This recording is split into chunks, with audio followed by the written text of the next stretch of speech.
कर दूं So we can't. Yep.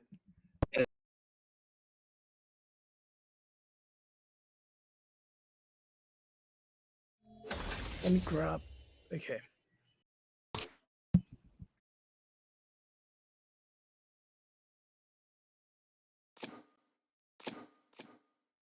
Right. So just let us know. Okay. One sec. Let me grab a cup. User in your chat.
So welcome back, everybody. This is the grand finals, the final game of the Envious Cup, and today the teams we have on our hands are a bit. The names are a bit funky, but we're still gonna go with it. Team Simps versus Team.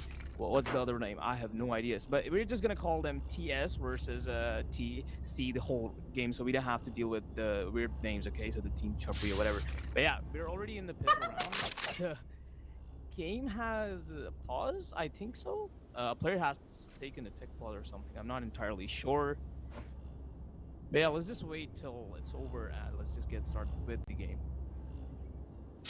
Anyway, it's a pleasure to be here. My name is Zach, and I'm a Valorant caster as well. I usually do game changers as well as Indian tournaments, but I heard about this on Twitter, and I decided that it'd be nice to see what's happening in the Pakistani, side of things as well. And it's a pleasure to be here. I'm excited, and yeah, I'm excited to be here with Hollers. So hopefully we do a good job and keep you guys entertained. So while we wait for things to start up again. Let's go through the map videos for today. So the first map is going to be Fracture, which was chosen by Team Sims, or TS as we call it. It's going to be their opponents who are starting off on defense here. A very interesting pick, I would say, coming in from them to start off on defense on a map like Fracture, but I suppose they just want to go through the motions and get as many rounds as possible before they really head into it. Looking at the comp they're running as well, it really makes a lot of sense, I would say. Yep.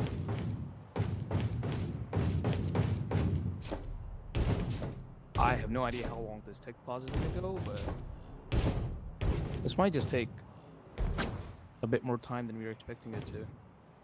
Someone is restarting the game as far as we know.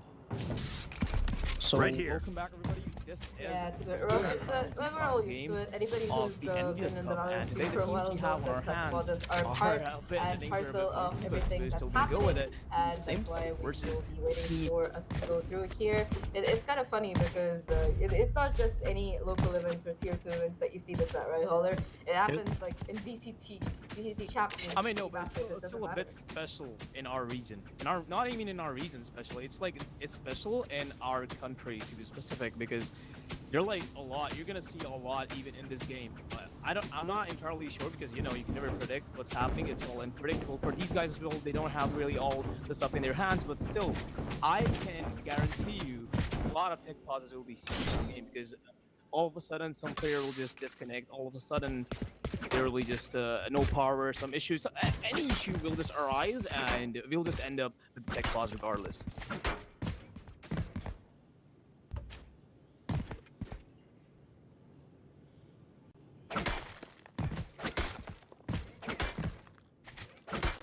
Anyways, while we are waiting for this tech pause to get resolved, maybe we should talk a little bit about Fracture so that our audience doesn't exactly languish in silence here.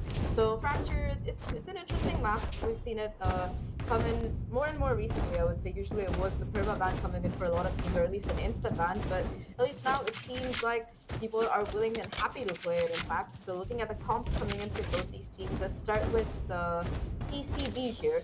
TC does have a fairly conventional comp. I like that they're running a KO. It's really useful to have a KO when you have agents like Brimstone and Chamber coming into the meta, and of course the Breach as well. So instant shutdown coming in from them, so it's really nice to see a KO, and hopefully player Bravo, who is the KO player's name, can do some justice to it. On the opposite side, it does seem like they're going to be going for the Sage instead, which is interesting. Of course, the Sage wall does help you make rather interesting crossings in on your attack here, which is what Team Tim's starting off on, I believe, but also on defense. It can block off an area of the map for like a solid 30 seconds. So definitely an interesting pick as well. Both the rest of the picks for both these teams is pretty meta, I would say, especially the Breach, Chamber, and Brimstone. Of course, when you look at the duel list, it's more of a comfort thing these days. So you do have the Jet on Danielle as well as the Raze on Albexo here.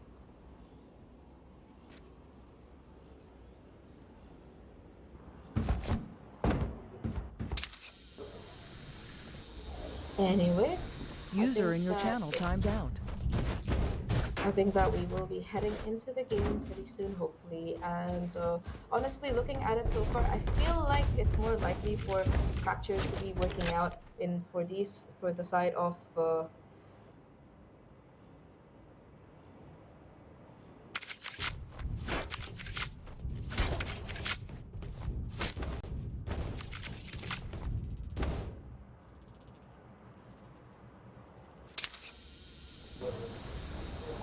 User joined your channel.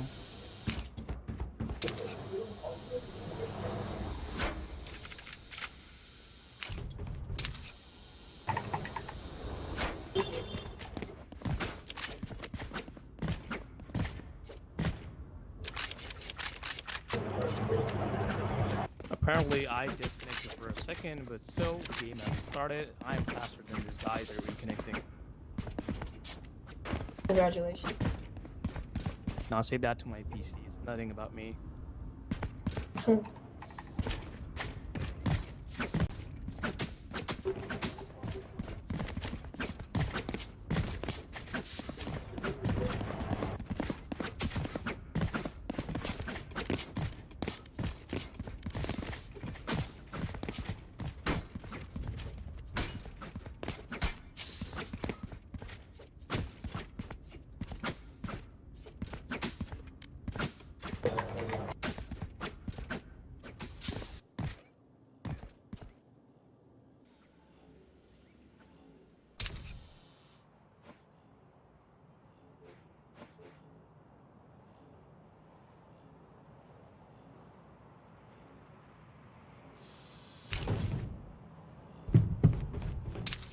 Yeah, I can try that.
I guess we're starting with the game already, and you can see a bit of movement around A. And there's the first kill early and Chocobo. So they're gonna go back a bit. L playing really close. They're gonna go close. They know they're really close. Coming in from L. Spike down A. Has rewarded him. Definitely. They're just playing down at A. Max. Definitely, the movement has slowed down, but still, they're not looking to fall back. One enemy remaining. Spike down A. One lost. That's alive. And Alex my contract as well, and that's the first round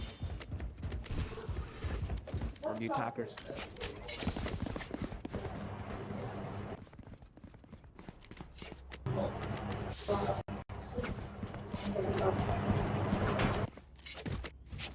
Tell them to go back to the memes. It's what they're good for.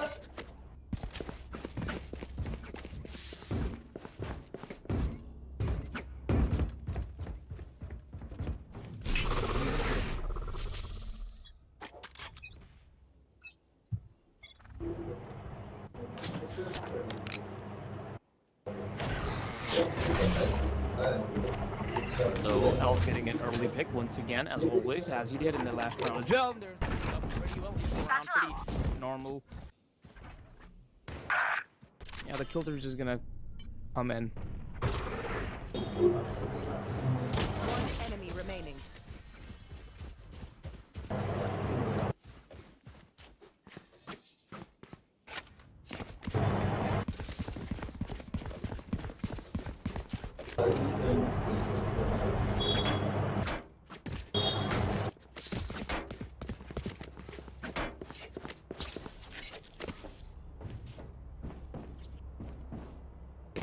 Sorry about that. I think I'm back online, and we do have the pistol being taken by TC, I believe. And this is gonna be the full buy round coming in for their opponents, though. And it seems like the attackers haven't exactly decided where they want to go yet.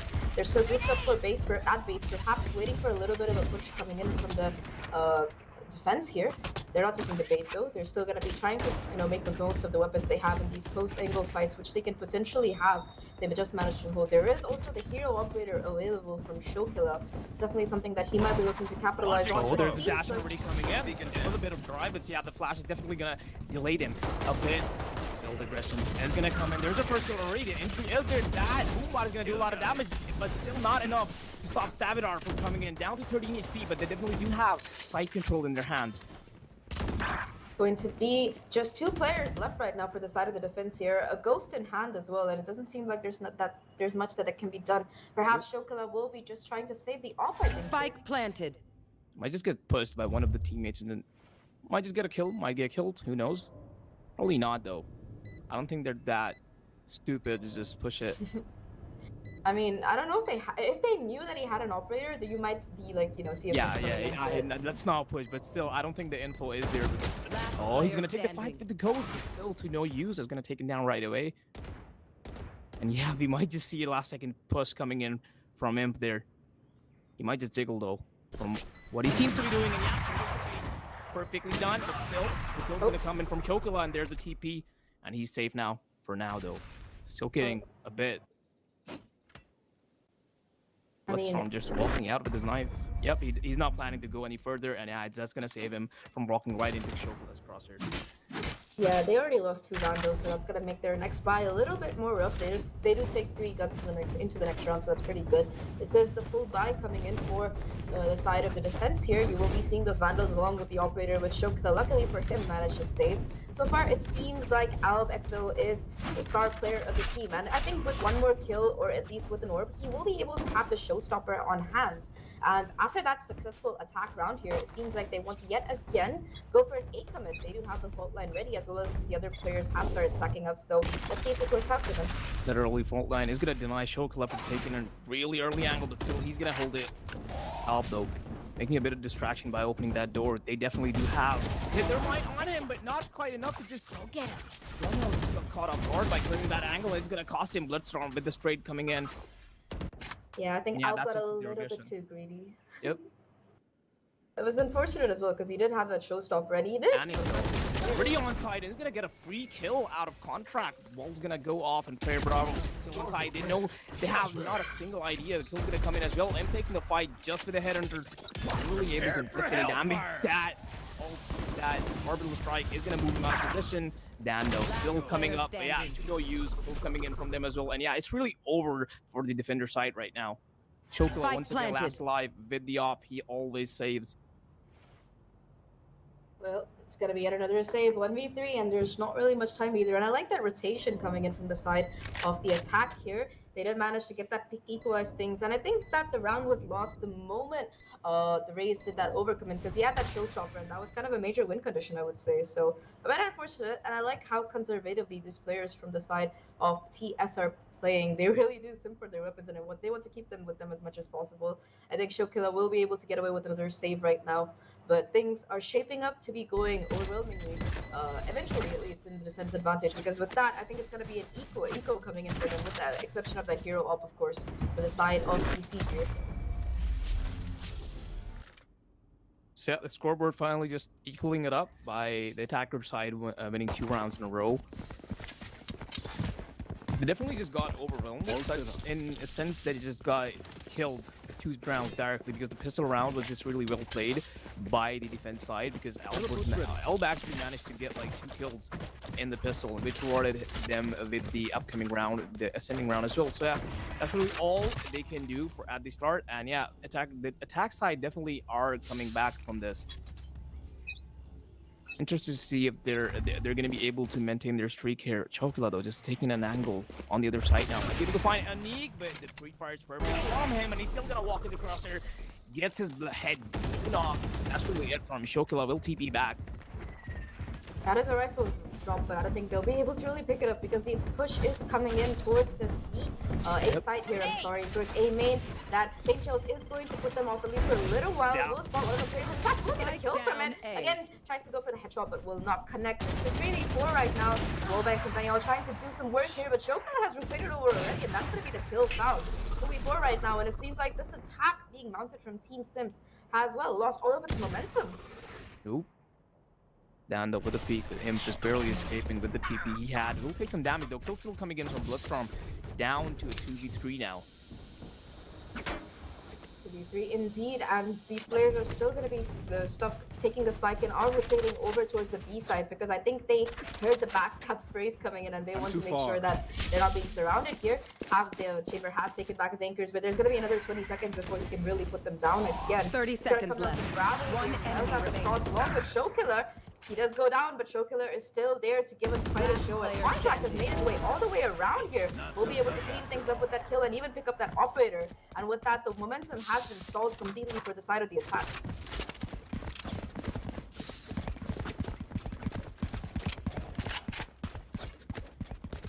Yep.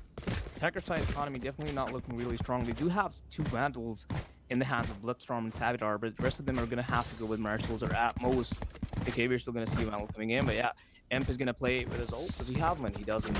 Yeah, he'll just gonna go for the orb, and yeah, preferably just play late round ult. If he's able to grab an orb in early round, he might just be able to play. But yeah, we're just gonna see how it works out for this round.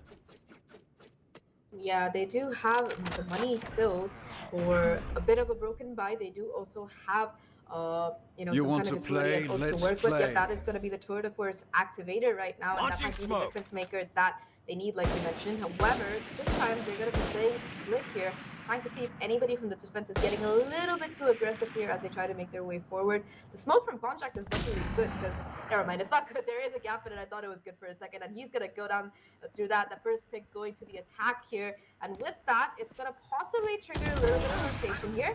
Shokila getting the trade, but Daniel still doing damage before he goes down. Player Bravo definitely was in a risky position. He was relying on his teammate who was holding the angle, but yeah, got betrayed. And there's Shokila almost catching Imp there. Perfect jiggle, and he's gonna hold that angle again. Shokila a bit stressed to peek that again, but the peek might coming. But there's the wall, and they're gonna walk inside slowly and steadily. Shokila still holding the angle, spots Imp, but there's the one perfect jiggle again, and he's gonna rescope and get the kill as well. Sight pretty much in their hands, but not the C4 though. Player standing.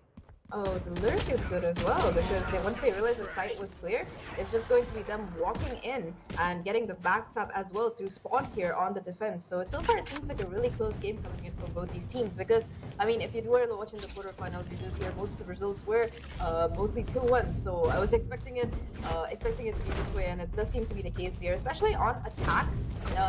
Because of the fast pushes coming in the initial rounds, the defense have started to rotate over really quickly. So as a result of that, they've realized that once, you know, if they play a little bit slow, get a pick or two on one side, the other side, well, it's going to be open to them. That's it. That's exactly what they did last round there.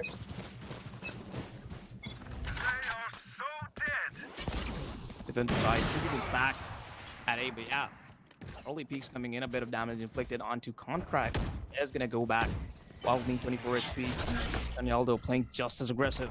Doesn't have a dash to use though. Might just get wasted. A lot of spam coming in here from the side of the attackers to the smoke. In case anybody's playing close, you do know that people like to get in with a shorty on these info rounds here, and they don't want to risk that. Daniela as well, watching for anybody who might potentially try to sit in that corner. And off the back of that noise, again, it's going to be the rotation coming in, but this time it's going to be Showkiller who's waiting with that turret, of course, here.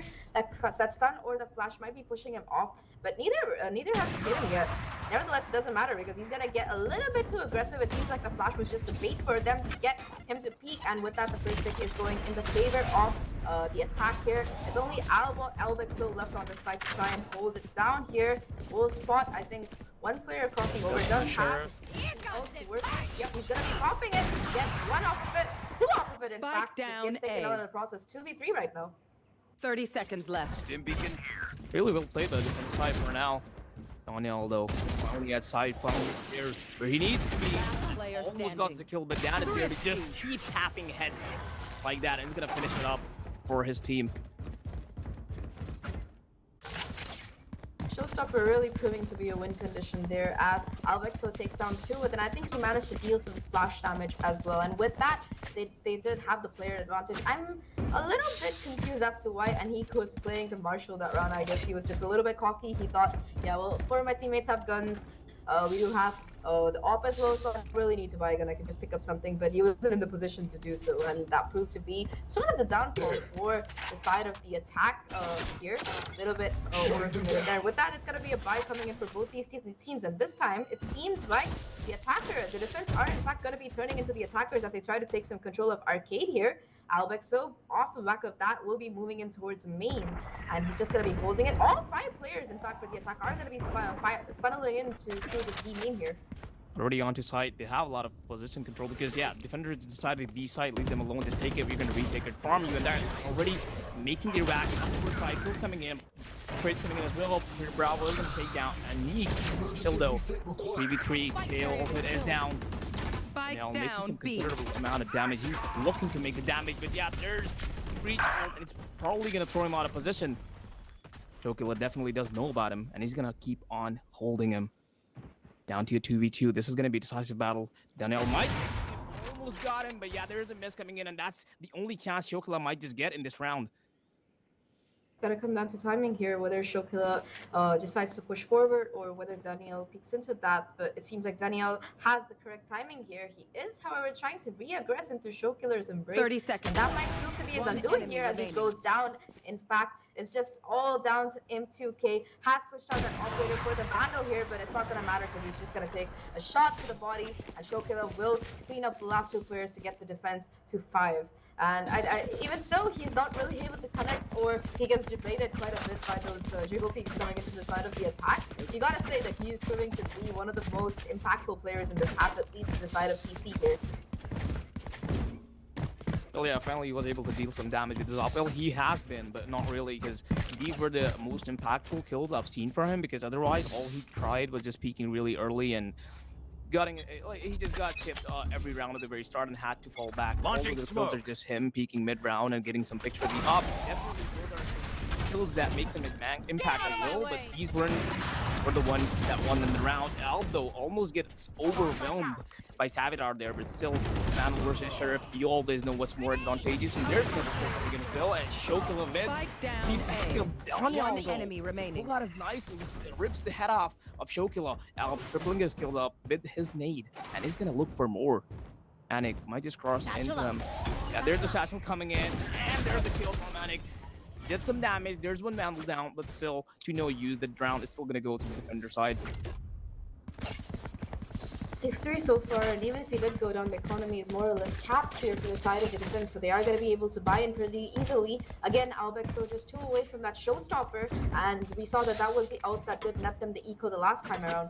This time, still it's a full buy finally for the attackers again, and they will probably be looking to get the side off the back of that orbital strike from Savitar, as well as, you know, the Rolling Thunder from Bloodstorm here. So of course, both of these ults are extremely effective on the A side because I think they cover most of the area, and that does seem like what they want to do here as they're heading in. You know, you just toss a Brim ult towards the side as well as a Rolling Thunder towards the CT here, and it does seem like that's what they're going for. Daniel is going to push in extremely aggressively with that dash after smoking off ropes here. And in fact, he's going to be holding the ropes angle, but might be caught off guard. Nevertheless, will get the headshot onto Albeck. So here, that's going to be a 4v5 right off the bat. The resurrection is available as well, I believe. So they do technically, it could be a 6v4 here at this point. Savitar in a really good position. He might be able to hold off a few people. Yeah, the retake just not coming in. They're setting the Yodels. That slow definitely is gonna slow up it. But yeah, that smokes. Those smokes are perfect. They are definitely gonna allow them to gain some position on site and help them. There's a gap in the wall. Daniel's gonna make full use of it. Contract. He's gone down. Okay, there's a gap in the wall right now. A really big one. Savitar though still deciding to peek. But yeah, well, that's all really is from the defender side right now. They're just gonna go back and save their weapons. Perhaps though, still they're Bravo and Shokila not going down without a fight. There's a first kill as well. He's gonna hold it really aggressively. But yeah, it's gonna cost him his life and the operator he had in hand. It's gonna get recovered by Savitar, and yeah, it's going to the attacker side now. The good thing is they managed to also save those ultimates, so we will be seeing some pulse plant or even some on-site action coming in off the back of them. I think Albeck still was also yet again just 1 away from the showstoppers, so that might be something to watch out for as well. This is going to be the last round though, where the defense will be able to afford an operator possibly, unless they do go for half armor or no armor or something, unless they win this. So economy still looking strong for both these teams, at least when it comes to normal guns, and it seems like they want to be playing a little bit aggressively. There is going to be a push coming in towards main here off the back of that K utility, but it's not going to really catch anybody. Never mind, it catches a nuke. Anik is down. Shokila holding the angle still. Not gonna go back. There's no fault one. Have to hold him back. There's the first kill as well. Albeck is gonna get overwhelmed at Daniel here. Still coming in already. The trades are there. Down to a 3v4. Dan and is gonna make One enemy remaining. there score a kill for himself. So knows for the last person, and he's just gonna get spammed through the smoke. That's really all that'll happen in the round. 7-4 Last half round right now, in and the this half. is looking a little bit bad, I would say, Can I get for a the side drop? of the defense. If they do manage to, I'm sorry, for the side of the attackers here, especially considering that this is their map pick. They're the ones who picked Fracture, so it's good that they're able to, you know, put up such a show on it. And they have quite a few ultimates to work with as well, which is what they will need going to this last round. They do hold on to the operator, so it looks like things are definitely stacked in their favor. Yeah, it was going really toe-to-toe at the very start, but now it's seeming to go the other way. It's starting to pan slowly on the defense side, and if they're able to continue this streak, this might be a bit dangerous for the attackers. Although playing the aggressive angle as he always does, there's no one to be found this time around though. Contrast to get a clean kill onto Savitar, who just decided to push through his smoke. Imp on the other side is gonna hold the push, the flank, and is gonna actually score a kill off of it. He knows there's not going to be anyone else pushing this anymore, so yeah, he can just go to the other side of the map. Contract, they were playing really up close to the smoke. He knows the Imp is there. It's just going to be a matter of timing now. Yep, Imp just decided to change. He just changed his mind and decided to go back a bit. Yeah, here's the bullet definitely, but Daniel is there to just finish Contract up, who has been position for a long time. Player Bravo though is going to be there for the backup, but yeah, that's all he'll amount to. Still coming in from Imp. Fight take slowly coming in, but not quite on site exactly yet. Elf is there. Show some resistance. Imp down to half HP at least, but yeah, they have side control now. The bomb, the spike is definitely going to go down. The wall's there. Everything is set up perfectly. With the showstopper might do some damage, but the wall is there to defend, to keep Anik secure, and safely get the bomb down. The thing is that the chamber in 2K is really low here, so he's just one bullet and a breath away from his demise here.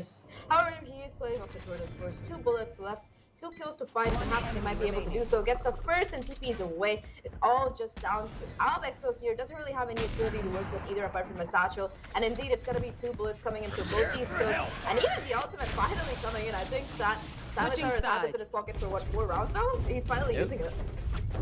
Well, he didn't really find any chances, any specific moments he could actually use it in. So yeah, he was like, yeah, let it be. I'm just gonna use it right now. So it's a side change coming in after halftime, and now we're gonna see how the attackers do on the defender side. Because I'm just saying attackers defenders right now because you know how the team names are, right? That is exactly why I'm just going with attackers and defenders, not to confuse the viewers. I definitely don't want that happening, but still, I am forced to do this. We are forced to do this. That's the best way to say this. Yep. Either way, though, it is going to be the attack commencing for the side of TC here. And I believe, like I mentioned, this was their map pick. Let me just go check that in case I'm wrong. It does see it. Yeah, it is. It is going to be their ultimate map pick. Sorry. So they are playing doing bit almost gets. No, he's still not gonna take a lot of damage from Albex. So and yeah, there's a kill coming in. His bad for not leaving that position, even though he got the information that he was gonna get completely overwhelmed. That rush was nothing he could handle. Kills coming on the other side of the map though, and he can just find it, push it through. Killa all alone on the side. Bloodstorm did try to flash himself and show some resistance. But yeah, that's all really heal amount to. Gets taken down, and the spike's gonna go down anytime now. It's a retake situation, 3v4. This will be hard. The defender so might just be able to make it down. He's gonna play on side. The false line is ready. He has to pull it out because he knows he's gonna have to use it any moment. Savitar slowly walking into side. One enemy remaining. Caught by that fault line. No need for that though. Kills coming in from his teammates as well. All down. Daniel. That's what Eagle first kill coming in down to 2v1. But yeah, that's really all that'll happen. Player Bravo is gonna get a 3rd kill and finish up the round, wrapping it up to an 8-5.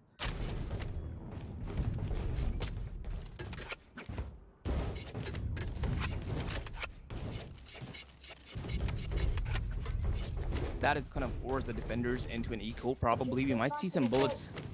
Yep. Oh, there's a pause coming in.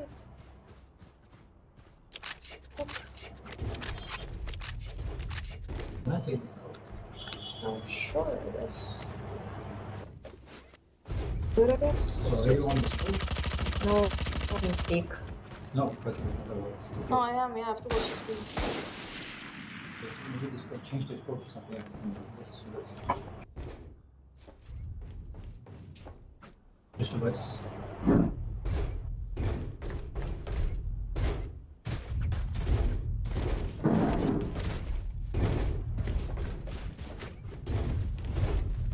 Such a stupid software. It's very nice. There. Oh, the software is really reimbursed. It's not.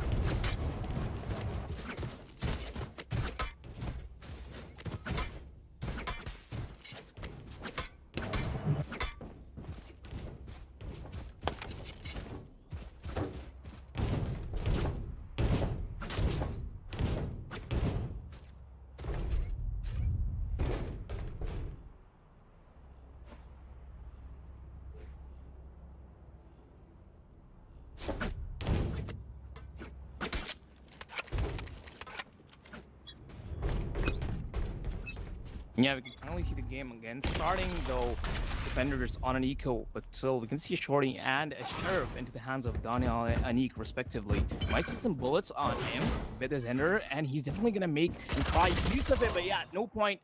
Just fired one bullet, completely missed. And yeah, there's a kill from Contract, and they're gonna show further aggression. There's a kill coming in from as well. Yeah, they're probably gonna get side for free completely right now. Bloodstrom, I don't know what he's expecting with this flash, but no one is gonna walk through that door. You have to retake the site. Daniel does spot Dan, tries to do them damage with the sheriff, but to no use, not gonna tag him one bit. Actually just gets killed by the person who he was trying to kill. The shorty is gonna camp in the smoke, try to see if there's anyone pushing. Is gonna swap Last player standing. his shorty with the sheriff. But yeah, the spams are perfect from the attackers right now. Kills coming in one by one, and just a really flawless round from attackers.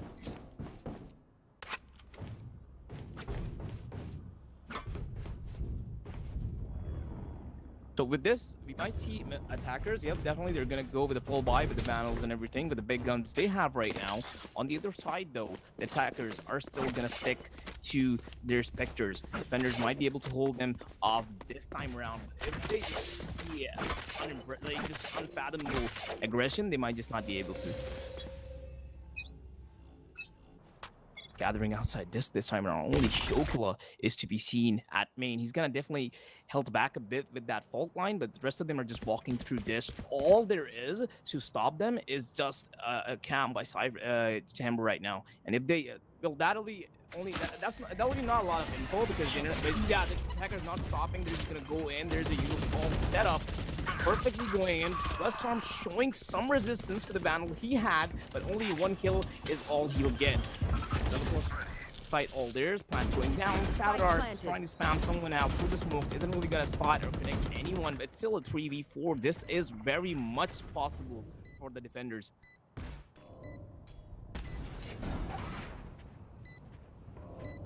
Attackers in a really good position. They're not giving anything off. That Molly definitely is gonna fail them. Fail to push anyone out of the position. Chokula is gonna get the kill onto Daniel, who was trying to push him through main, and he goes to making his way through side. Dan Brady with a flash. That's perfect. And just coming in from 7R as well, though.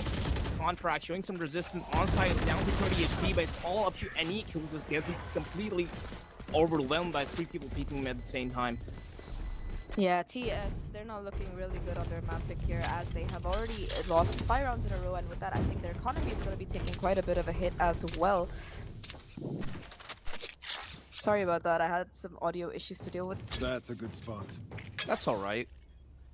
So once again, the defender side did go for a full buy, but just ended up just losing all their weapons and actually giving some to the attackers. But yeah, I think we're gonna see a match pause coming in because I assume there's another tech pause. As I told you, never mind. This guy just took a tech pause and just said, "Are you guys ready?" Okay, he was like a bit of enthusiasm, but okay, it works. Nice of him, I suppose, making sure that everybody's ready for it. Yep. And with that, it's going to be a super aggressive push coming in towards this B side here. That wall is not going to hold anything at all, and he will be able to find one off of it as he hides behind it, but it's not going to matter as a trade. Nevertheless, comes through here.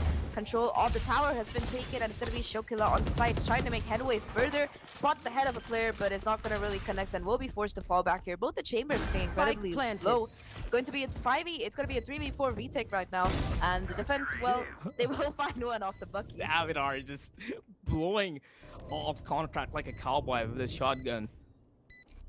Yeah, that's gonna be at least they're gonna be able to do some economic damage. So looking at the momentum which TC has built so far, well, it's not gonna really make a huge difference in the long run, I say. Weststorm not stopping this, coming inside. Salvador is gonna find two. It might just be possible. Defender side just completely converted the round in their favor and actually are going to be able to defuse their spike. How did that exactly happen? How did all the groups go in a second? These arms are heavy enough. I think they were able to pick up a rifle and work on that while Savitar kept them distracted and busy with this Bucky. That just goes to show never discount the, what is it now, 850? 950? Yeah. 950 credit Bucky because it can completely take away your round, and that's precisely what happened there.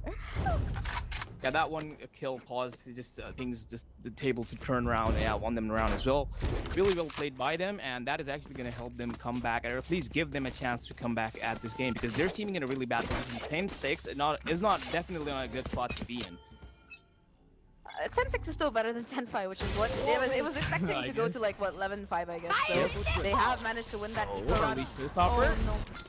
The TP though, that's gonna save him as he manages to get back towards the defense here. In the meantime, Bloodstorm will in fact be fighting that shot onto Albexo, who just got a little bit too happy, but it was just a distraction. And off the back of that, they're gonna be making some headway into this B side here. First pick trying to go and will in fact be found by Bravo here, trying to stay alive. Does have that null command to work with the help of that kill. Contract also has that orbital strike, and in fact I think he's not gonna survive to make it.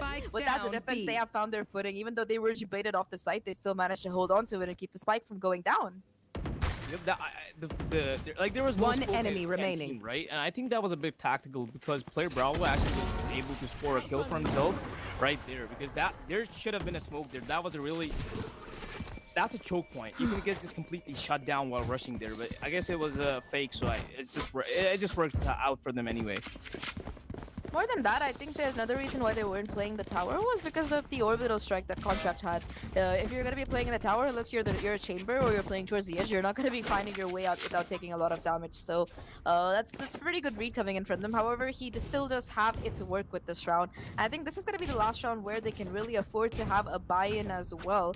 I think that Danielle does have the Blade Storm to work with, but apart from that, it might be a bit of an issue for them on this defense. And I think we are going to be having yet another pause coming through as somebody has DC'd.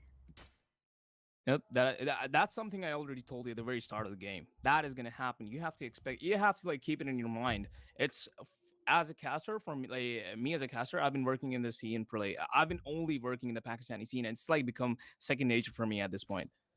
I know they're gonna be pauses. I know there's gonna be stuff happening. So okay, the player apparently is gonna reconnect, which is good news for them, obviously. For us too, it makes less of a wait for I us. guess. Yeah, anyway, I think while we wait, our observer has decided to take us on a scenic tour of Fracture here. It's It's really half nice. of half of it is nice. Yeah, I mean, it reminds me of like Hunter x Hunter. I don't know if you've seen or heard about it, but it's like an anime, but almost with the same scenery. It's like sort of a forest and I don't know, an island sort of thingy. I don't exactly remember what it's called because it's been a while since I watched it, but I think it was like NGO or something. And this forest exactly like resembles it. It's just completely abandoned, or I don't know if it's actually abandoned or something, but still, it has a quite a resemblance to it. To me, it reminds me of Borderlands, so Borderlands 2. Oh, That's how it looked, with a lot more guns and other assorted stuff, yeah, of and better course. graphics, of course. But that's basically how Better it looked half the graphics, time. Half the time, you'd be trying to get in, and you'd just be stopped by a turret or something. But I digress, and I think that Bravo has managed to reconnect, so we will be heading back into it.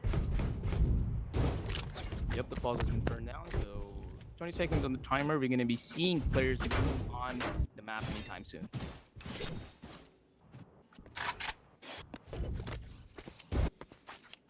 Ten seconds left before we head into Oh. the round. There's another pause, though. I wonder what it is this time. AFK. That's sad.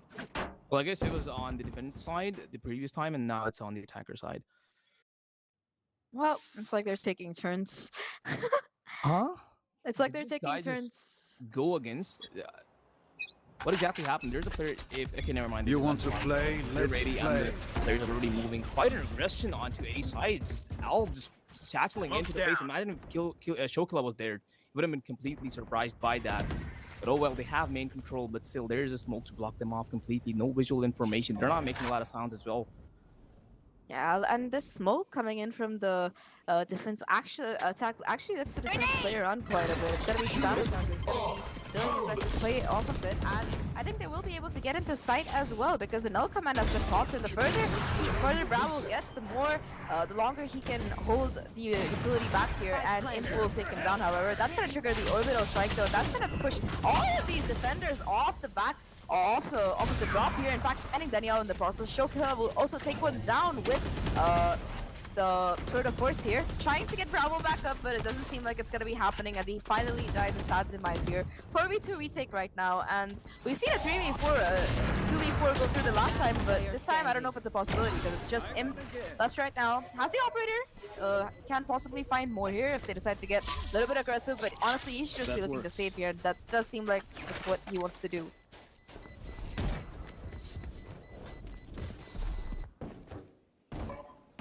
He's just gonna head back, run for his life.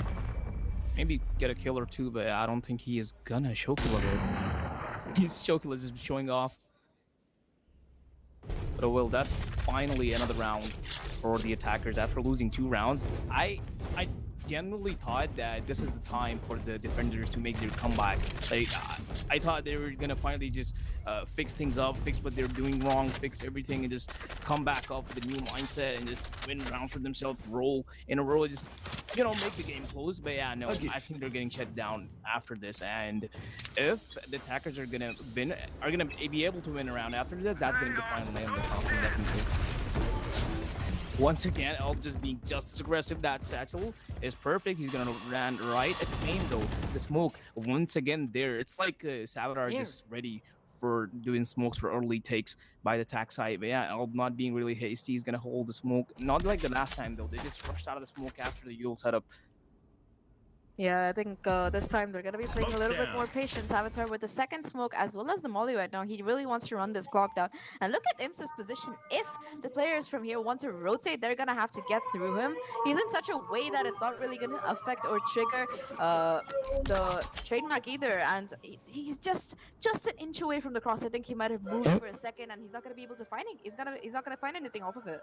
Now he's going back. He doesn't want to look anymore. So yeah, there's a take coming in from me as well. Perfect ult. And there's... Wait, that's actually a defensive ult. So it's going to delay the attackers definitely quite a lot. Elb was still already unstunned. But yeah, they're deciding to go back. Change of mind, change of plans. But this might just be a fake. Because player Bravo is still deciding to save their Alb as well. 30 seconds The left. position is definitely there. And player Bravo actually is going to catch Bloodstorm after the from defenders is gonna fly and try more, but yeah, Savadar still there to show some resistance. 2 kill on the board already. Is gonna look for the third, but nope, Showkiller is there on this to finally shut this down. Here. And Gonna the be- result. Yeah, it's gonna be a 3v3 right now. Slow our toss towards the drop to make sure that Showkiller is not exactly gonna be peeking, but he's still gonna be holding the angle despite it, and will in fact TP away. Danny out here, who will take him down eventually, takes a little bit of damage. That's going to be 1-2 right now. Dan finding one already. The crossfire seems to be deadly right now, and the operator isn't gonna find anything as it goes down there. That's going to be 12-7 match point for the side of TC here, who seem to be taking it home on their opponent's map pick. Yep. So both the teams definitely are in a good position economically. Only a Spectre in the hands of Anik, but I don't think he's gonna do much anyway, considering the kills he had right now. I shouldn't be really talking about that, but still, it's okay if he has a Spectre. The rest of the teammates still might be able to do something, still might be able to delay this game for a bit longer, but I don't really think the way the attackers are playing right now, they're just being super aggressive. Finally, the pace has slowed down a bit. That wall is gonna go up. Might get destroyed, but not this time around because Showkiller has an off, and he wants to find someone off of Anik, though. What is that play? You're just gonna rush out of the wall like that? You're gonna get punished for it as well. There's a Spectre down 4v4 at the very start of the round. The more than the Spectre being down, Anik is their healer, and he had the resurrection on board, so that's gonna be one less ult, and a pretty crucial ult, I would say, when you're at match point that they're gonna be having in their pockets, and it makes an already weak hold from them because of their lesser buy even less stable. Because with that sage wall broken, that's one more area of the map, and with no sage to watch it as well, that's one more area of the map which you'll have to try and watch somehow. And they're already underhanded with that kill. Meantime, though, it seems like player Bravo is gonna be lurking here while Showkiller again shows up huge and takes down Zaniel there. That's gonna make it a 3v4 right now, but that they're trying to get onto site here. They do have control of tower already, and once the smoke goes out, I think they will be looking into getting the spike down. Yep. Side takes might just come in. They're taking their time though because they're waiting for the spike to come onto side. They just don't want to take 30 fights right seconds now. left. And on the other side, they're just sprinting through, but the smoke is over. How will they cross this against an op? It's still coming. Kills coming in from Savadar. He's just holding his position, not going down without fights. Spike's going down in the hands of Dan, but it's gonna get Down B. through. Last player default box. standing. Savadar tripling his kills up. Contract left all alone against 3 people. In this round for his team, it's not gonna be the round-winning, game-winning round. That's another round for defenders. They're definitely prolonging the inevitable right now. But how long are they going to be able to do this? There is still a buy available right now for the attack, and they also managed to get the orbital strike out of the way. I think Savadar was just like, yeah, we might lose next round, so let me just get this out of the way. Or you know, he wanted to be sure that they had the round in the pocket. It could be either. I'm gonna give him the benefit of the doubt and go for the second part. And it is going to be 12-8 right now. Things looking a little bit dire for Team Sims on their map pick here. Just waiting it out. Again, the attack, they're going to be playing a bit slow this time, not grouped up towards A like we usually see them. They are going to be playing for a pick instead. You see Showkiller doing his usual lurky stuff towards B here. And in fact, we'll be finding the headshot onto the operator player. That's going to be Imps down. Imp2K down. Yep. Attackers still making their way up towards A main as always as they do the early satchel statement as well. But yeah, they're just going inside side. Bloodstorm is there. You show some resistance and actually going to make use of his position there. The take has completely been shut down. The flash is already in his hand, but he's just going to get spam through that wall there. Last player Shokula just standing. jumps down and is going to take down Savitar down to a 2v1 contract. Really low HP. 41 health points only. Does have a Vandal in his hand though. Daniel slowly coming up main. Might just be able to find him off guard. There's the spam coming in. He definitely knows where Daniel is. And he probably has the info, all the info he needs, but definitely not the HP he needs right now. Can he do this? I see Savitar typing one shot to Randall, and it's gonna be two in fact because it is going to be it's gonna be 41 HP, not 40 HP. But either way, the player will go down, and Daniel will find that kill with a wallbang headshot. In fact, I think that's what you call overkill. Either way, though, it does seem like it's gonna be the side of the attack pushed into an eco. They do have a tour de force on Shokila, which of course we've seen get multi kills in the previous rounds. It seems like we might possibly be seeing an overtime if the defense can keep this up here, Holler. I don't know. I'm not really rooting for the defense right now because it's just the round You want to play? Let's I don't play. know. I just get the feeling that the attack side the attackers are sort of being lenient on them right now. Even though they're on an eco, I really don't see this going into overtime because the next round, as soon as they have their hands on the big round, they're definitely gonna score the round for themselves and perhaps this map as well. Early shots fired. Not any damage done though. Again, this drop There. control has been pretty heavily contested by the side of the attackers here. Usually it's Shokiller doing the contesting, but this time it's going to be Albexo, in fact, who's trying to find something here. Shokilla as well, trying to see if he can spot anything through the barrel of his tour de force, but I don't know if they'll expect there to be a player on site here. Bloodstorm just waiting with the flash ready. Just pull his gun out instead to make sure that he's not being pushed, and that's a good tactic here. Both the Chambers trademarks gotta give information as to where the players are coming. And Zeke, in the meantime, will find a kill as well onto player Bravo, who was trying to get some headway into this B site here. Shokilla, though, he's gonna find Savitar of all people. I want to see how he hit that shot if possible.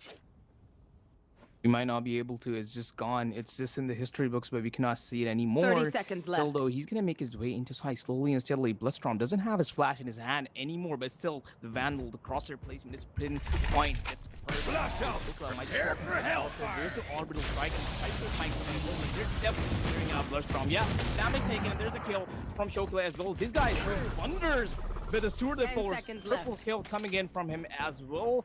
Two players left on the defense side. There's an op in the hands of Imp though. Can he finally take this beast down? Can he finally tame him down? Jiggling it, but yeah, that's nothing to stop Shokila already. And Oh Ace my the God. finishing kill is gonna come in from Attackers Dan. win. And 13 rounds and the map as well.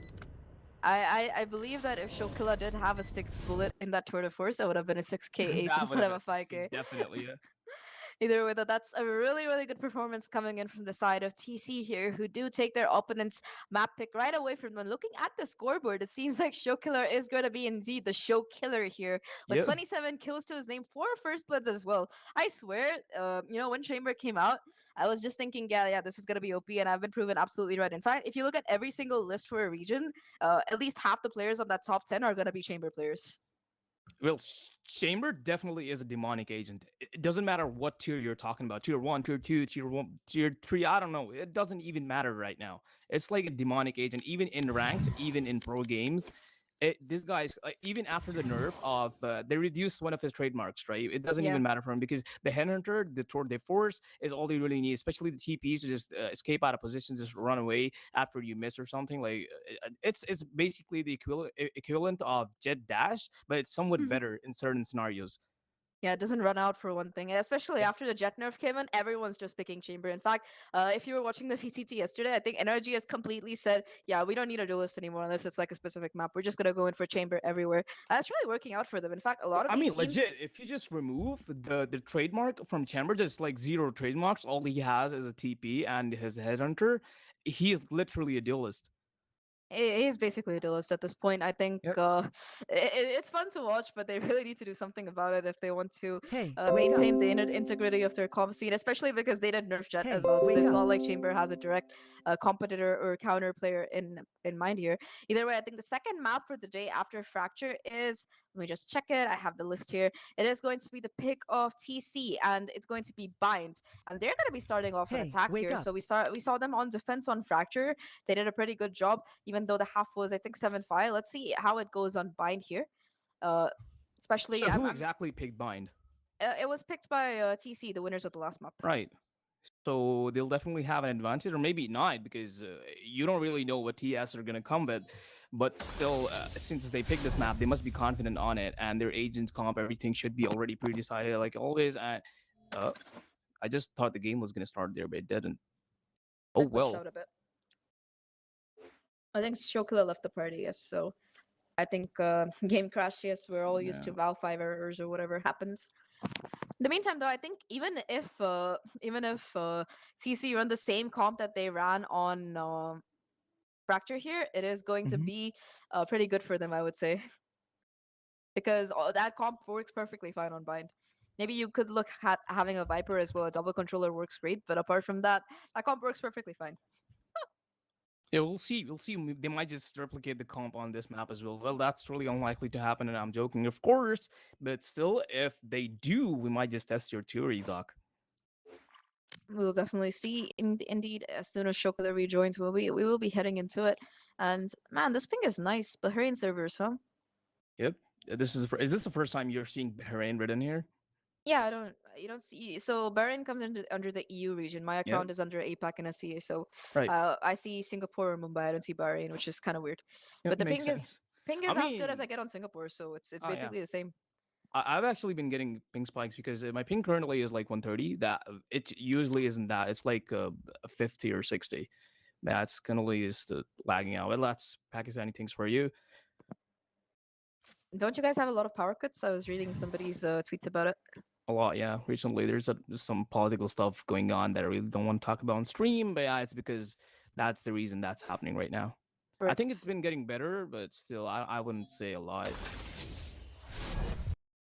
I mean, as a Valorant player, if you don't have backup power, you're doomed. There's nothing you can do. You can't even play in a team in this current situation going on in the country.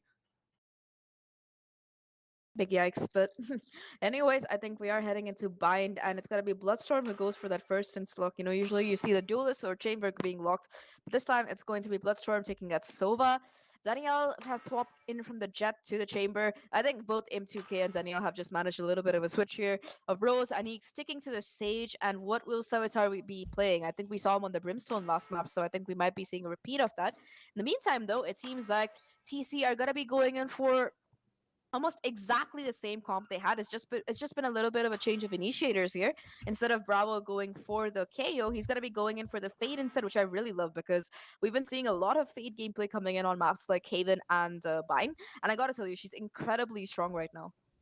Are you just saying because of her appearance, or are you actually interested in how she actually performs on maps? I'm not gonna lie, I am a Fate simp because she's Right. amazing, and Oh, yeah, I think expected that. there was an article that Riot put out about how the character herself was developed, which is pretty fantastic. But no, I'm in the utility because it's basically one of the most aggressive initiators in the pack because you know the Haunt's gonna give you info Uh-huh. and you have to get like reasonably close to use it. It's not like a Sova arrow where you can send it across the map. You have to Yep. be like within throwing range. So of course you're gonna be able to capitalize off the Haunt, the Prowler, and of course the ultimate. All of these things are gonna let you play really aggressively and also set up your team for quite a bit of action. It's really nice that they're running her with the breach here because both of these initiators are really good in conjunction when you're like wanting to play aggressively. And User yeah, I think the disconnected raise from pick, your channel. the real race pick shows that that's what they want to do here, especially considering they are an attack. So I'm excited to see how this goes here and how they're gonna be playing off this combo, this triple threat. I believe.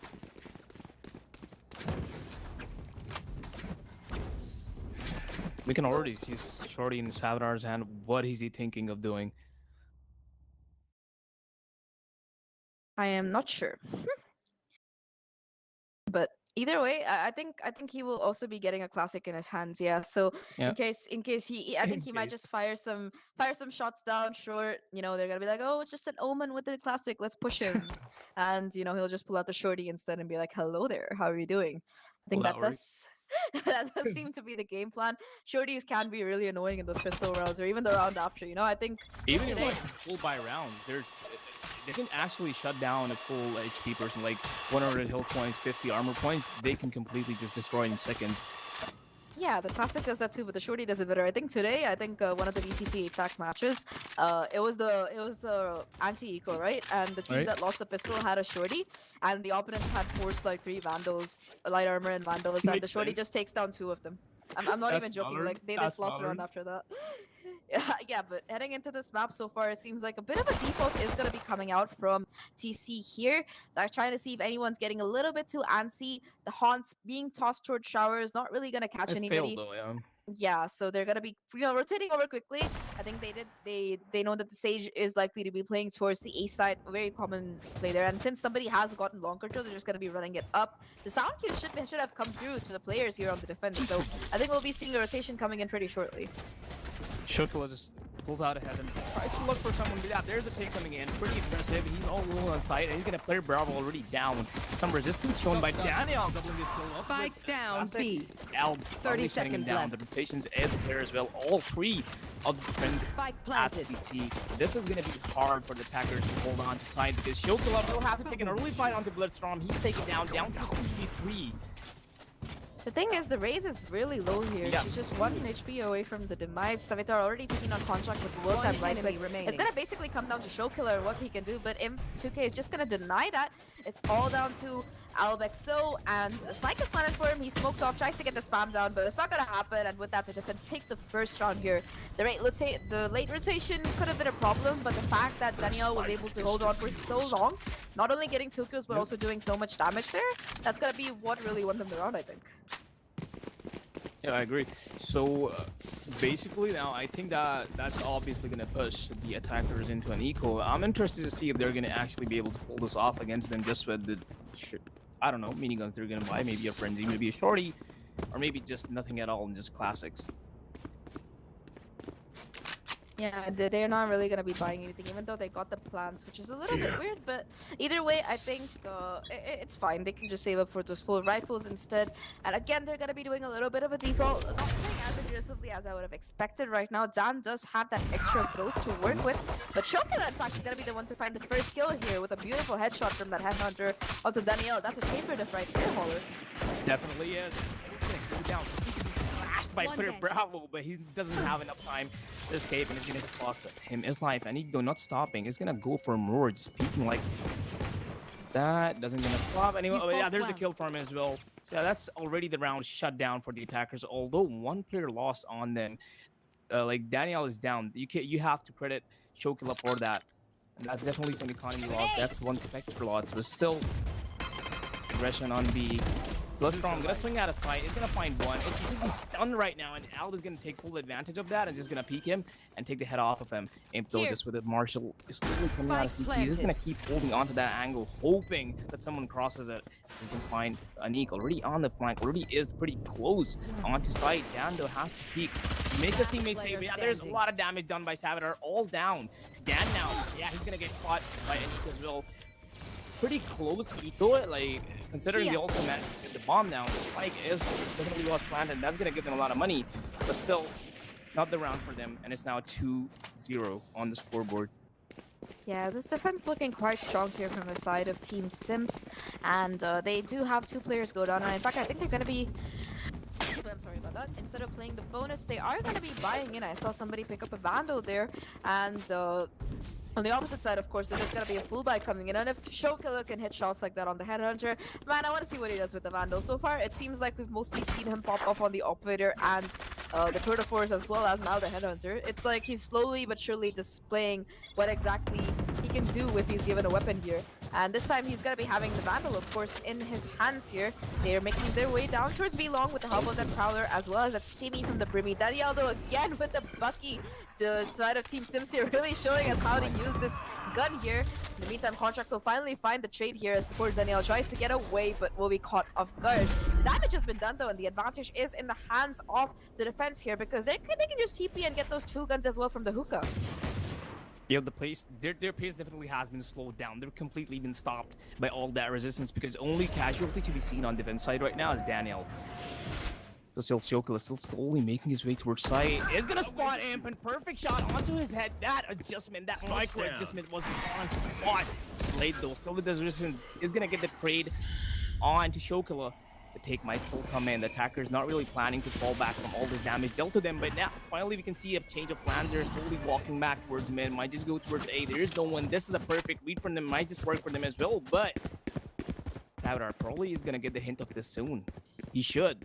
He isn't getting the rotation isn't coming in, but 30 still seconds doesn't left. in their favor because the man advantage definitely is there. It's a 3v2, and this should be a fairly easy retake if they manage to do it properly, because we are not seeing any ults, anything, any Spike orbital planted. strike from the side of attacks. Oh, we finally have it, and Contract is gonna have the orbital strike in his hands, and he might just be able to use it to in the last second to deny the plan, defuse, and still win the round for themselves. Retakes coming in. There is a flash. Contract completely blinded right now, but he's gonna regain this. And says that Dink is coming in from Last Bloodstone. player He's gonna quickly switch up to the person who's hitting in Gubby right now. Yeah, there's a kill coming in from all the rest of the teammates as well. And yeah, perfectly played retake from them. The is gonna come in as well. Really nice try from the attackers. They did that decision making on the rotation that just fell back. Just perfectly played from them, but still they weren't really able to hold on to the retake for long. It's not gonna win them the round. Yeah, that's a little bit rough. User joined your And channel. with that, it does seem like the economy is going to be completely reset now for the side of TC here. Not looking very good on their map pick and find. We might just end up seeing a map 3 if it goes in at this rate. And in the meantime, it seems like they're going to be able to afford an operator into already having it in his presence here. The broken by, it seems like they want to go for a relatively straightforward a short push. Everybody just stacked up here.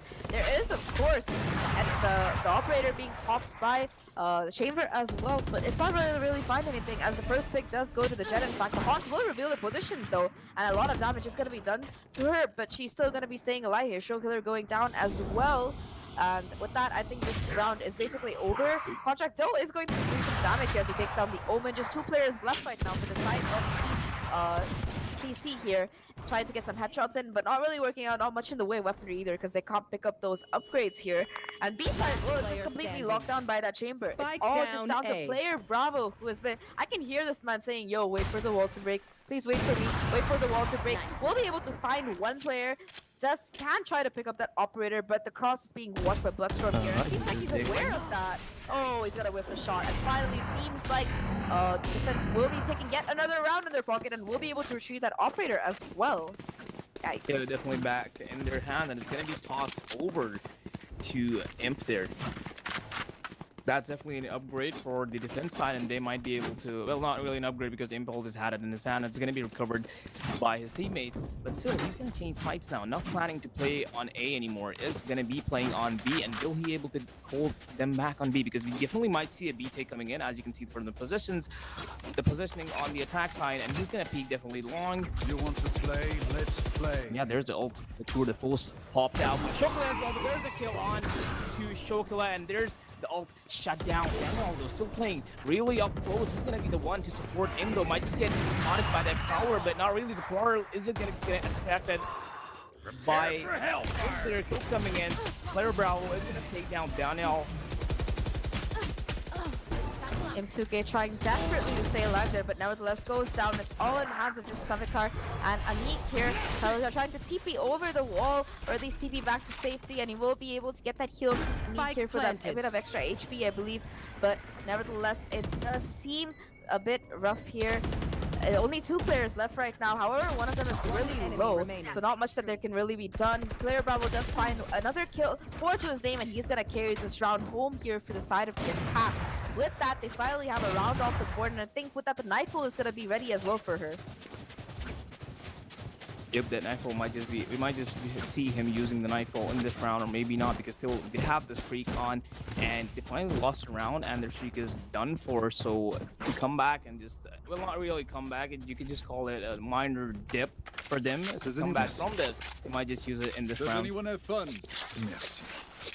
Still though, attacker side not really changing their plans. The game plan still seems to be the same. They're gathering outside A. There's the spam coming in. Daniel though still really confident on his peak, and there's a reason, because he's gonna deal a lot of damage and down to 1 HP. He's need to get hit by 1 bullet. Just completely get taken down. 1 kill already coming in from him. Defensive side in a really favorable position right now, because kills coming in. Show Killer though finally turning the tides. into his favor. The kill coming in, and Shokila just doubling it up, and he's not stopping. 50 off. This man is a beast, and he's gonna hold on the perfect angle with Bloodstorm.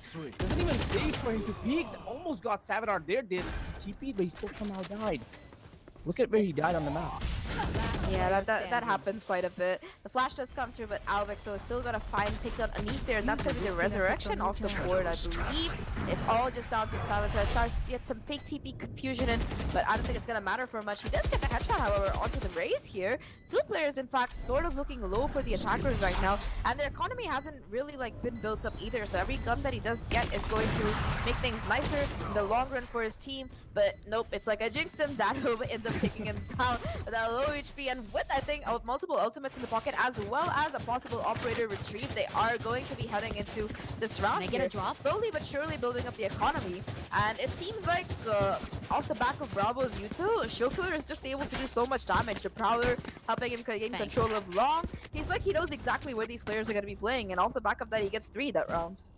Yeah, he's just playing a point-and-click adventure here for now, at least. That's a good way to say it. So once again, same strategies, not only but as long as it's working, you're just gonna keep doing it right. So yeah, aim just pops off. Blaze-Storm might be able to do some damage. But yeah, the Prowler definitely is gonna catch him. So he has to just come back and not really reveal his position for now. There's a Honko going in any time. They'll reveal. Someone, but it just gets destroyed at the very start. Savitar, how can you catch 2 people like that through the smoke? That's already considerable amount of damage done just through the smoke. Savitar, that's massive. Still no kills coming in from his contract. He is on site right now. Site completely under the control of the attackers. The spike will go down as well, but still, they're not being hit. They're taking their time to do it. There's a popped off from Blaze-Storm. Just might get caught. Contract though still managed to get the spike down. He gave up his life for the spike, and it's definitely going to work out for them, but still 2v4, and they really hold this back. Alb in a really good position though. Off your feet! Oh, that's gonna be a lot of things committed. Flash though will really spot out what an Albexo manages to take down. One has a showstopper to work with as well, and that's gonna make things even more difficult here for the attackers. The spike is tapped, and with that, the showstopper might be as well, but nope, it's just gonna be the headshots coming in for both Savitar as well as the Bloodstorm here. And with that, it's gonna be 5-2 right now as they try to get their lead back as well as their momentum back. They might have lost 2 rounds, but they're not gonna go out without a fight here. And with that, it's going to be Savitar who turns out to be the hero of the round here for the side of Team Sims here. A little bit of spray through the smoke. You know, I can understand that if that's a Phantom, but with a Vandal, I don't understand how Those those weren't even sprays. Those were just taps. He was yeah, tapping. exactly. I don't know, man. Either you're really lucky or really Yeah, unfortunate. you're just really lucky. But well, definitely the crosshair placement does come into play. But yeah, that was amazing by Savitar. A bit of luck too. Hey, luck. I myself personally count luck as a strength as well. So yeah, he got the kills, turned around in his favor, and won it as well. I love the fact how defenders decided to play really passive. They all just came back and decided for the retake, let the bomb go down. Let's just play on the Hunter's Fury and retake it out later on. Yeah, Solo. I mean, they already did have a player advantage. This time though, it's gonna be the Nightfall that's contested, and there's nobody on the site here, so it's gonna be the players short CT who are impacted, who do go down to it. In fact, M2K fighting the trade with the operator. Bravo though gets them right back. M2K has to try and hold on here. Does have the right idea as he watches the elbow, and will find the third of the round. Doesn't have the blade storm to work with, but it might not matter because he can just pick up a rifle here from towards spawn. The resurrection trying to come through, but the angle being held here by Bravo was too good here. They want to take him out before they can commit anything, and they don't even have to get the resurrection out because Imp is gonna get a 4K on that round and keep. Yeah, that's gonna be a 4-round advantage as well, so it works out. If he's gonna come in 6-2-2, attacker looking in a really bad spot for now. I'm still hoping they're able to make this a bit even for them to like give better chances or at least winning in the next half. So far it's gonna go like this. Like looking at the ultimates though, they don't have much to work with. There is an eco round, and of course they do have this. They do have the tour de force from Shokilan. That's what won them the last map, right? You saw how they were playing towards the last round. He managed to get 5 kills off of it. Would have gotten 6 if he had another bullet. And it seems like we might be seeing a repeat of it coming in. Why didn't he pull out his classic? Oh, his teammate killed him faster than him. Oh, that's. I think he died as well. It was both, a mix of both. But yeah, I think he didn't bother TPing away because it was just like, yeah. Well, he ran out of everything. He was just completely pinched. He was generally in a really tough spot, so nothing much could be done. It's okay. It was a worthy sacrifice. He might have lost his life, but he won the game. Yep. 5K though, that's still an ace. I don't think he really cares about the 6th kill. I think he just wanted to get 30 at that point. What was he at the end of it? 27? Yeah. Yeah, I think so. That's fair enough. That's good enough, especially considering this is Valorant. Not as many rounds as CS:GO, and that 27K is a good. It's a good stat to have. But still, I think we're gonna see a pause coming in. They actually did want to go for a tech pause, but like a tactical pause. But still, they're just resorting to the actual game pauses for some reason, because I don't think they're actually aware how to take Right here. technical pauses. Oh, well, they figure out their things. Looking at how it's going so far, it seems like the side of the defense have managed to put up a pretty strong defense, which I'm surprised with, because they had Yep. so much trouble on Fracture. But I suppose a map like Bind is much easier to, have a steady defense on, especially when you are running a Sage as well as a player who's very well versed with Buckies, which is exactly what won them that bonus here. We are going to be heading back into You the want match, to though, and this play? time it's going to Let's be Bloodstorm play. with the judge instead. Oh. Showkiller, as expected, is going to be putting up that third of force, but this time he's not going to find anything because M2K is just going to take him down with the operator instead. He can hold the angle, hold the angle better, and he's going to prove that indeed that's going to be the case here.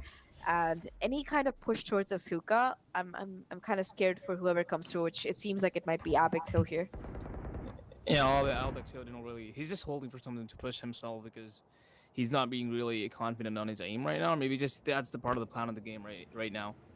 He's just waiting for. It's like the same stories on both sides right now. Both of them just pushed, waiting for someone to walk into them and perhaps get the kill as well. But there's a prowler coming in from player Bravo. Might be able to spot out Anik there, but not really, because Anik in a really nice spot right now. That spam isn't really gonna connect to anyone. Daniel though still holding on his position. Anik making perfect use of his position. Just shut down 2 players right away. There's a flashes from Dan all alone though. Just with it, actually is able to retrieve Vandal from the floor, is gonna get the first kill. Imp just going out with the classic, almost burst him down. There's just breaking in as well, but Vandal still switches back to his classic and actually gets the kill onto Imp. That's some damage done. That's impressive, but still not too much to win the round. It was a 1v5. If he had somehow clutched it out, that would have been an ace there. Either way, though, a bit unfortunate. 7-2 right now. Things are not looking really good now for the side of the attackers here. They have a lot of ground to cover. If they can somehow get this to a 7-5, they might have a pretty reasonable chance of bringing it back. Even an 8-4 might be doable, but further than that, it's going to be an absolutely momentous task, which they might not be capable of here. I mean, in the meantime, our observer seems to be Are we doing treating us... parkour? Yeah, I was thinking of that exactly. Cheating us to an impromptu parkour class of bind here. The Sage Ball is going to stop any kind of information that Prowler possibly gives. And this time it seems like Anik, again, instead of playing aggressively, as he has done in the previous time, he's going to be playing it back a little bit. Showkiller, nevertheless, though, will find his head. And with that, the A side has been completely taken. It feels like the side of the attackers here has said, yo, they tried Spike defaulting, planted. we tried waiting these guys out. Let's just rush in and do the most crazy thing. And it works out perfectly for them, because that's going to be 3 kills found with no losses at all. Yep, still though. One enemy remaining. I expected Savadar to get some kills there, but just completely got shut down with that one bullet coming in from contract. I don't exactly know if that was one bullet or not, because I just only heard one bullet going off on the map. Maybe that was from Savadar, but yeah, there's a kill, and it's all down to Bloodstorm now, who only has a judge and might find some players walking into him, because Shokila seems to be the first victim. There's a kill right onto the head. It's gonna go for more. There's a jump peek, actually almost finds Dan, but Dan is able to retaliate and get the kill onto him as well. 73, finally a round from attackers. Yeah, I think they did. I think whoever the IGL is, they just boiled it down to something as simple as player X go kill, player Y go kill, go get kills. And Shokilla and Albex were like, yes sir, we got this. And they take the side off the back of that. Really good round coming in from them, and that's exactly what they needed. Again, towards this A side, it seems like Anik is convinced that he just wants to continue rolling the showers area, which is working out honestly decently for them. Where It's- are we? I'm sorry? Where are we? Like the observer just going around maps, going around different spots, and we were for 1 second I was seeing a tree, but now we're back on the map, and the round has started as well. That's gonna be the Brimstone ultimate popped already. Ray satcheling into the side. It's gonna be hit by the paranoia, so we'll have to fall back. In the meantime, it's gonna be Anik somehow finding 2 kills already off the back of that. However, Alvexo was able to trade, and that's gonna bring it back to a 3v3 right now. Daniel does have the total force to work with that, and they're aware of that, so they're not going to be really peeking into him, I think, at least initially. The Hunter's Fury not really online either, so this time the spike will be going down without any casualties. There is the Rolling Thunder available as well. It seems like the attackers have quite a lot to work with here as they head into this round. Daniel, in fact, does have the Blaze Storm to pop, though, if he wants to go a little bit more aggressive into this retake here. Shock darts to clear out the cubby, but it's not really going to find anything there. The shock dart towards this corner as well, trying to see if it's going to find anything. It's going to be the breach playing here, and unless he clears that, it's going to be really rough for them. In fact, he does find the headshot. Bloodstorm doing wonders for his team. It's all down to Showkiller, who uncharacteristically isn't going to find anything. With that 3k, they do retake the site there, and wow, that was some show coming up from Bloodstorm with Just 3 a clean consecutive retake. headshots. Yep. Just 8-3. lethal. Last was round before insane. the switch. Can someone get this? Just 3 in a row. Thank you. He's just making it seem as easy as it can be, and yeah, that's gonna win him the round. So it's definitely, as you say, 8-3. Still though, none of the both side. I'm hoping to attack for the attackers to win at least one round, probably somehow, but still.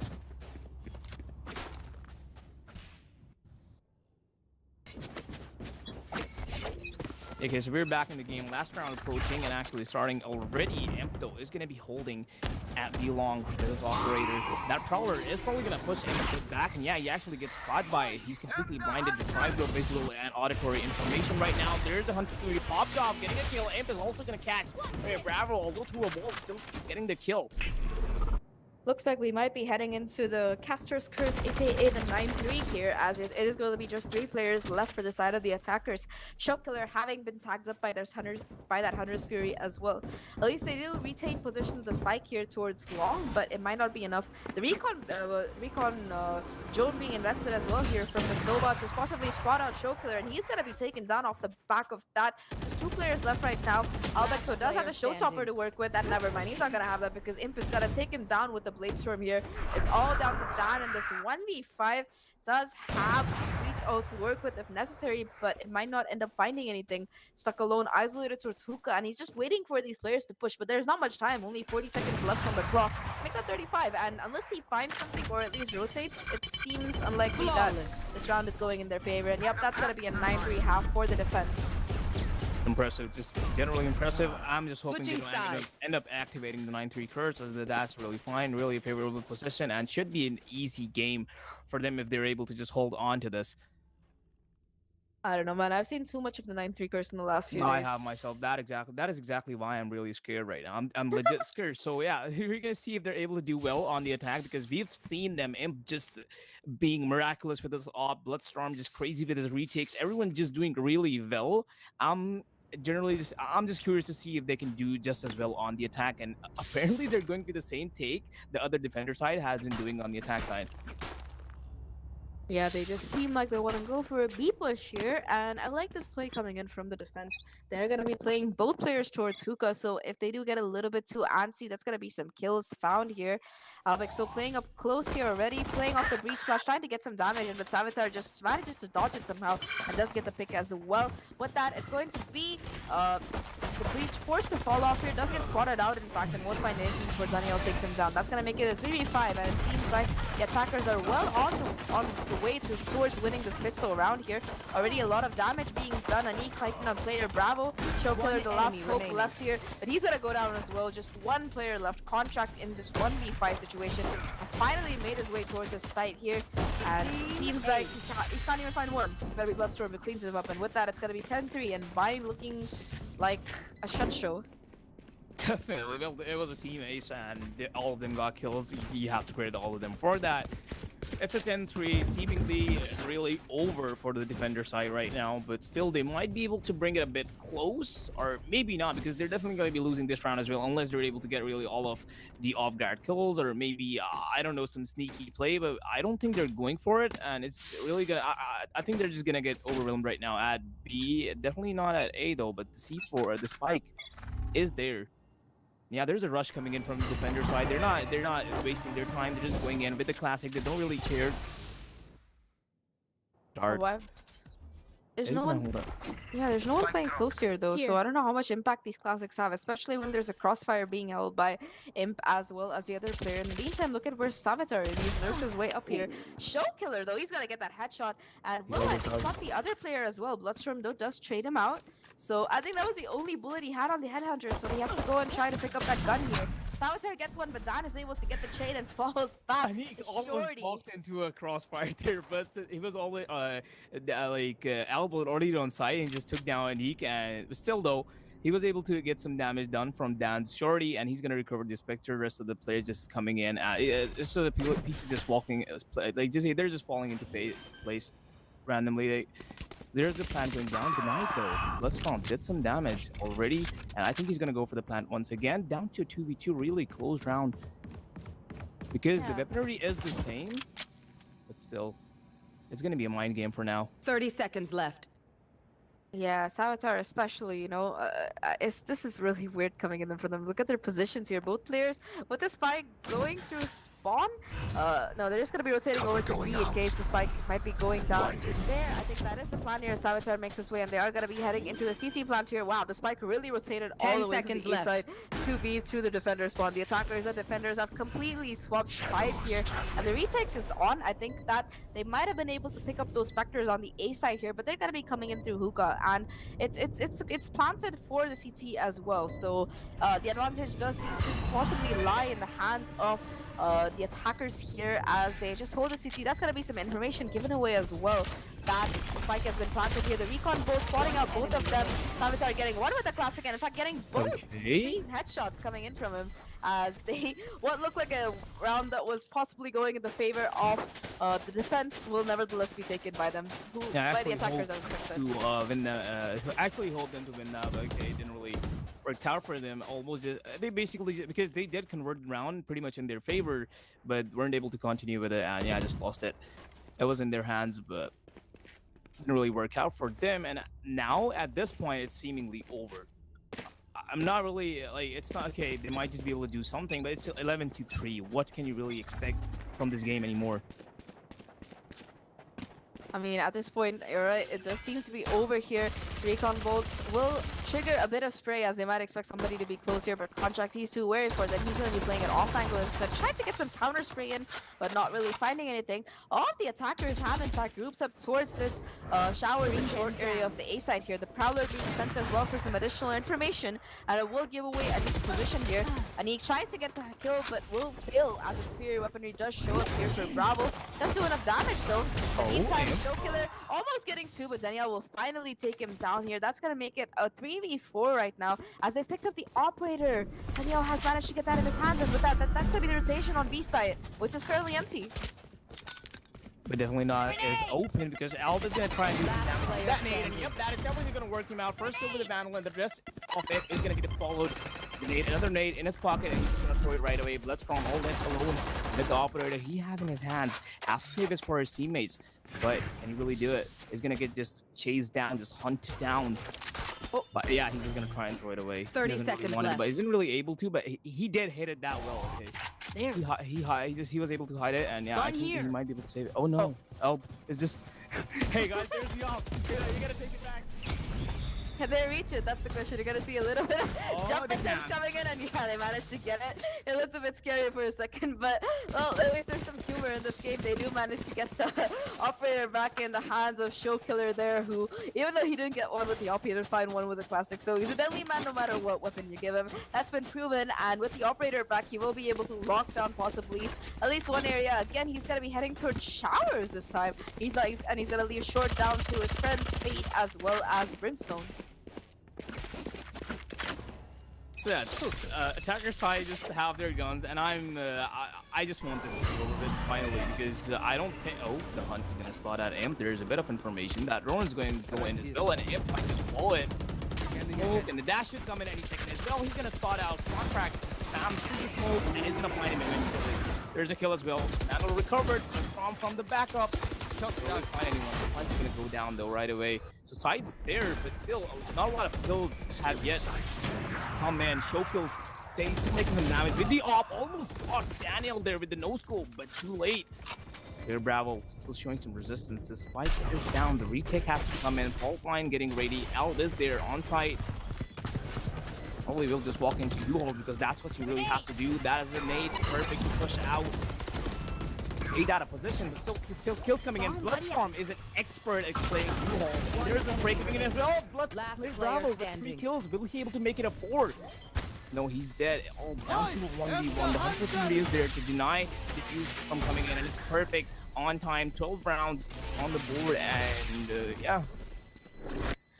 A little bit of a point. celebratory jump there off the back of that Hunter's Fury for Bloodstorm, who does get that 3K to close out the round. I think excellently played by him.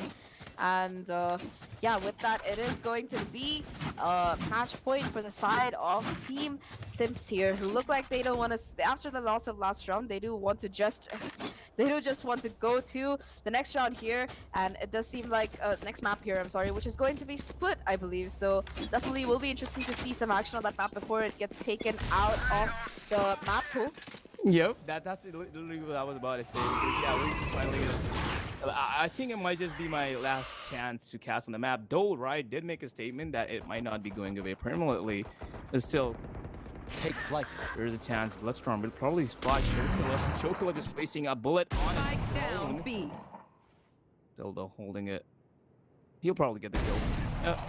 Perfectly played. Daniel just he does know about it. Has a vague idea, but still not really confident. But there's the first steps. He knows. for One sure enemy now. remaining. And Player Bravo just pushing him I got from the Shower spike. is not a bit of confidence there, and yeah, the kill's gonna be rewarded. And so, and just spots Dan there.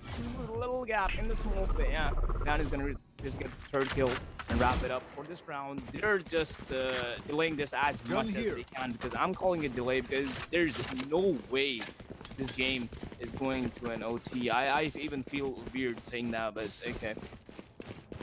I mean, it's unlikely, definitely, but I've seen it happen before. I think I We did all see, have. I have yeah. lost games from 12, 11-1 and stuff like that, but still. If I mean, these are attackers- professionals, right? So you'd expect them Yeah, to do a bit better. I don't expect. Well, it's still, it's a tier 2 tournament, all right. You see mistakes happening, and even tier 1 tournament. So this is like tier 2. You can see some silly mistakes. You'll get to see them gold or silver ranked. Not really being. What is that contract? Bring them A lot of down. contact coming in on Shower, and it's gonna be down to a 3v4 at the very start of the rounds. A lot of trades, a lot of kills came in as Showers, but still, defenders in the advantage here. Bloodstorm still making a bit of damage with the Sheriff he has in his hands. Really slowed down though. I'm just seeing if there's anyone actually pushing, because Player Bravo has been pushing them the last round. He even pushed Shokla the last round, and yeah. It's still a 3v3, so I mean, I think that Daniel might even be able to get an orb and pop that Blade Storm, and we've seen that he can be quite deadly with it. Perhaps that is what they're trying to do here with the help of the Recon Bolt. If they can get some position, some kind of aggression towards this site, it might be what they need. Imp, however, Imp does.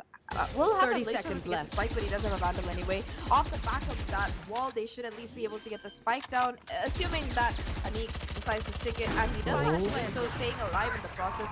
It's going to be the resurrection off the back of that, which means Savitar is going to be back in the game as well. This is really interesting because with the help of that Aftershock, they're just going to cut off all access towards the Showers here, so they managed to get enemy two remaining. reses out of the way.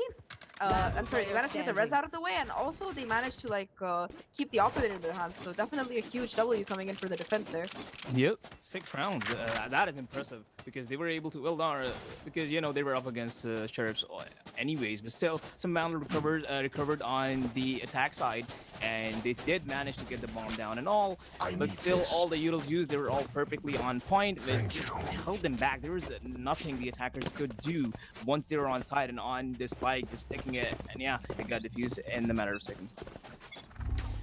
Yeah, this time he'll have the From the Shadows in the pocket of the Omen here. The question is, will he decide to use it for some information, or will he be deciding to use it for possibly picking up the spike and taking the opposite side for Vlad because we've seen quite a bit of that. He is going to be fighting the first pick of the round as Savitar takes down Show Killer. It's going to be the Nightfall though coming in, which fogs out all of the players in fact on the attack here, but it's not going to matter as M2K nevertheless pushes forward and manages to get a kill of his own. Savitar backing him up with the spray through the smoke there, finding two picks in fact. It's all down to contract. Does have the orbital strike and decides not to come in, but comes up against a bit of a roadblock here as it's going to be the Barrier Orb that's blocking off the showers here. Just him left alone right now, and Savitar is going to finally close it out in this 3v5, in this 13-6 series right now, and with that we're going to be heading to split. Yep, definitely an amazing matchup because I was expecting it to be an over in a 2-0, but they definitely did a really good job in taking it to another map, and now we're going to see how this one is going to play out.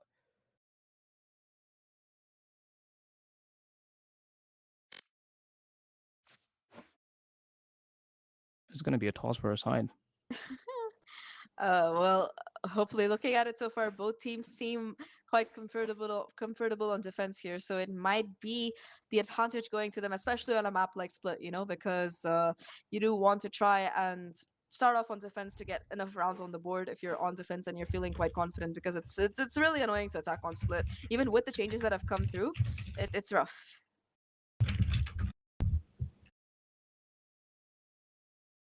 So I guess there's a bit of I don't know how to put it, like issues, because the players are a bit complaining that they cannot really play the third map because they'll probably face electricity issues, power issues in a while, so they're not really confident on playing this map right now. So what is it? Is it going to be a draw for this tournament, or is it? Does draw work? How are they going to split up? Like, is it the prize pool is going to be a 50-50, or how does it going to work? I guess the 50-50 could work. It does seem like the most reasonable option. I guess. But yeah, I mean, it's a bit sad that there's no split coming up. But even if there is no split, I think it's okay. We'll just walk away with the half of the prize pool and 2 decent maps in our pocket. But yeah, I think they're figuring out how to flip a coin exactly. They're gonna do it on Google, I think. Some tournament organizers have a bot, like a Discord bot, and some of them do it on Google. But how exactly is the so the okay it's just the tournament manager is gonna do it, and they're just gonna go for his source. Trust me, bro. Like, what if can you really well, yeah, if the tournament organizer is biased, or I don't know, taking a side, that wouldn't be fair at all. So still, I'm just saying it, you know. I just have I have trust issues since I was born, so don't really blame Oh no, me I've here. been in tournaments where they've been blatantly one-sided for a team. Like literally, they had just because they wanted one team to win, they were like switching servers, and you know, like it was supposed to be Singapore because average ping. They literally like removed the rule book and changed it twice to support this team. And yeah, everybody who was playing in that tournament was super pissed at it. Like all the teams, all Oh, the damn. yeah, it was pretty awful. It's not even like some weird tier 2 or tier 3 tournament. This was a tier 1, supposed tier 1 organizer. So yeah, it was really rough. Either way though, we are going to be heading into split. It's going to be agent select right now, and it seems like How do you rate these comps? how do I rate? Yeah, I like the triple. I'll be honest, I like the triple sentinel comp because Yeah. they're making the most of starting off on defense here. It's like, yeah, Danielle, you take A side, I'll take B, and we'll let Bloodstorm handle mid. All good. It's gonna be M2K who is sticking to the Jet here. We did see them swap out the Chamber and the Jet roles initially in the last map. Like I think they were playing the opposite on Fracture, and now that they won Bind, that's gonna be what they're taking into the next round here. A very, very defensive comp, and it makes sense because they are playing on defense and on split. On the opposite side, though, it is going to be a fairly, I would say, meta. Yeah, man, a journal of comps. It's just that works on every map almost. Yeah. For split especially, it works because the initiator will, like, breach will help you take control of mid, especially if you have a raise. You know, off the back of the flashes, you can just satchel in and stuff. And of course, we do see the replacement of the KJ with Chamber more, and it seems like Shokila, he's just gonna stick to it. He's like, yeah, I popped off on 2 maps, I can do it on a 3rd, and that is going to be the case here as we head into split, this best of 3 decider. Let's see if it's going to be a close map or if it's going to be dominance like what we saw from the last one. Because I think, what was it, 13-6? That was pretty dominant. That was dominant for sure. Like the difference is massive, and they were just completely getting dominated there. So yeah, there was nothing they could really do.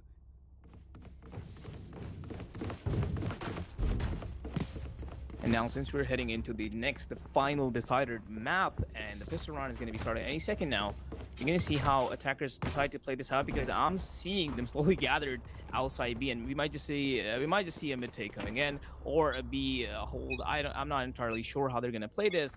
But yeah, B a mid take might just work out for them, because it's already up to Bloodstrom there. There's the contact. Bloodstrom will wall it off, and it's forced to go back. There's the Utils coming in. Boombot is definitely going to clear out vents. They're not really going inside just yet, but yeah, they're just going to walk in any moment now. Bloodstrom is forced to just go back side, although if they do a mid to B, they might be in trouble, but they might seem to be doing a mid to A. It might just actually work out for them.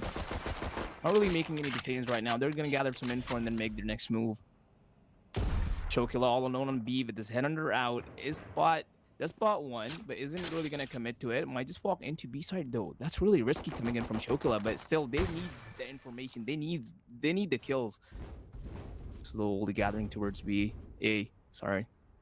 Yeah, now that they have mid control, they can go for a split of either side, and it seems like they do want to go for this B push here. Shokila will be forced to fall off B main off the back of that paranoia coming in from the Omen there. The paint shells though will in fact be doing a lot of damage and might even possibly take him down here, barely staying alive.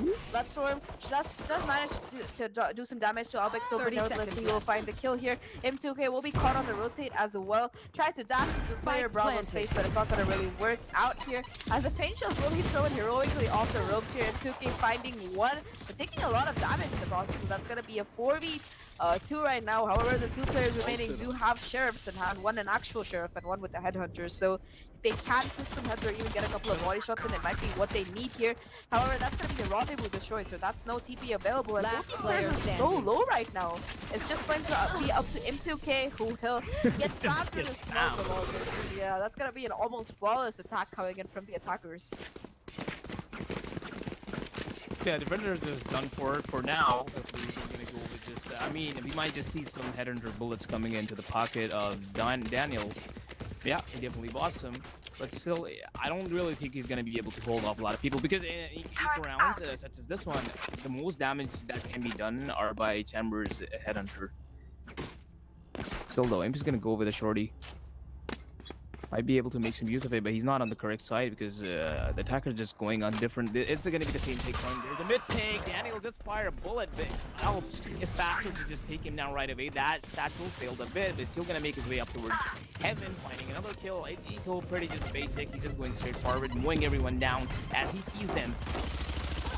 There's the rest of the kills coming in. Down remaining. To a 2v5, make it a 1v5 actually. Savadar left all alone. Flawless. Now there's the final kill, just the finishing, wrapping up by player Bravo, and it's going to be a flawless round from the attackers. This is very interesting, because they do have 3 Sentinels, but they're still being absolutely overrun here, for lack of a better word. And I don't know if that is a testament to the prowess of the attacker, just a bad timing from the defense here. Especially towards mid, they've just been getting free mid control every round, and hopefully that's not the case here. This time though, it seems like the attackers do want to go in for an A push, if I'm not wrong. Yep. Hey, wake up. Shadows traveling. That's aggressive satchels as from Elb, as always here's the entry kill as though perfectly played from him. Vandal will be retrieved, but yeah, that's not gonna stop attackers from going in, but still down to only Dan. Just got shut down later in the round, not really at the start, but yeah, that's perfect defense from the defenders coming in. All down to Dan now, only a Spectre. That's the TP coming in. Quite a bit of fake will make him a bit paranoid, and there's the final kill from Imp as well. For a second, it looked promising for the attack here off the back of that satchel play. But Savitar uses one way really well, so that is going to get them their first round on the board. And it is going to be it was the half-buy bonus for the side of the attacker, so this time they will have access to those rifles here. The thing is that the defense only lost 1 player going in, so they will be able to buy in perfectly fine for this round. But it could go anybody's way, honestly, looking at the utility available. Definitely.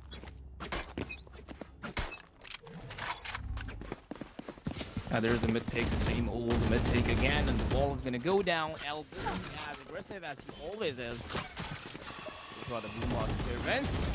shut down by Imp, who had taken a really aggressive angle, just takes the kill and dashes away as easily.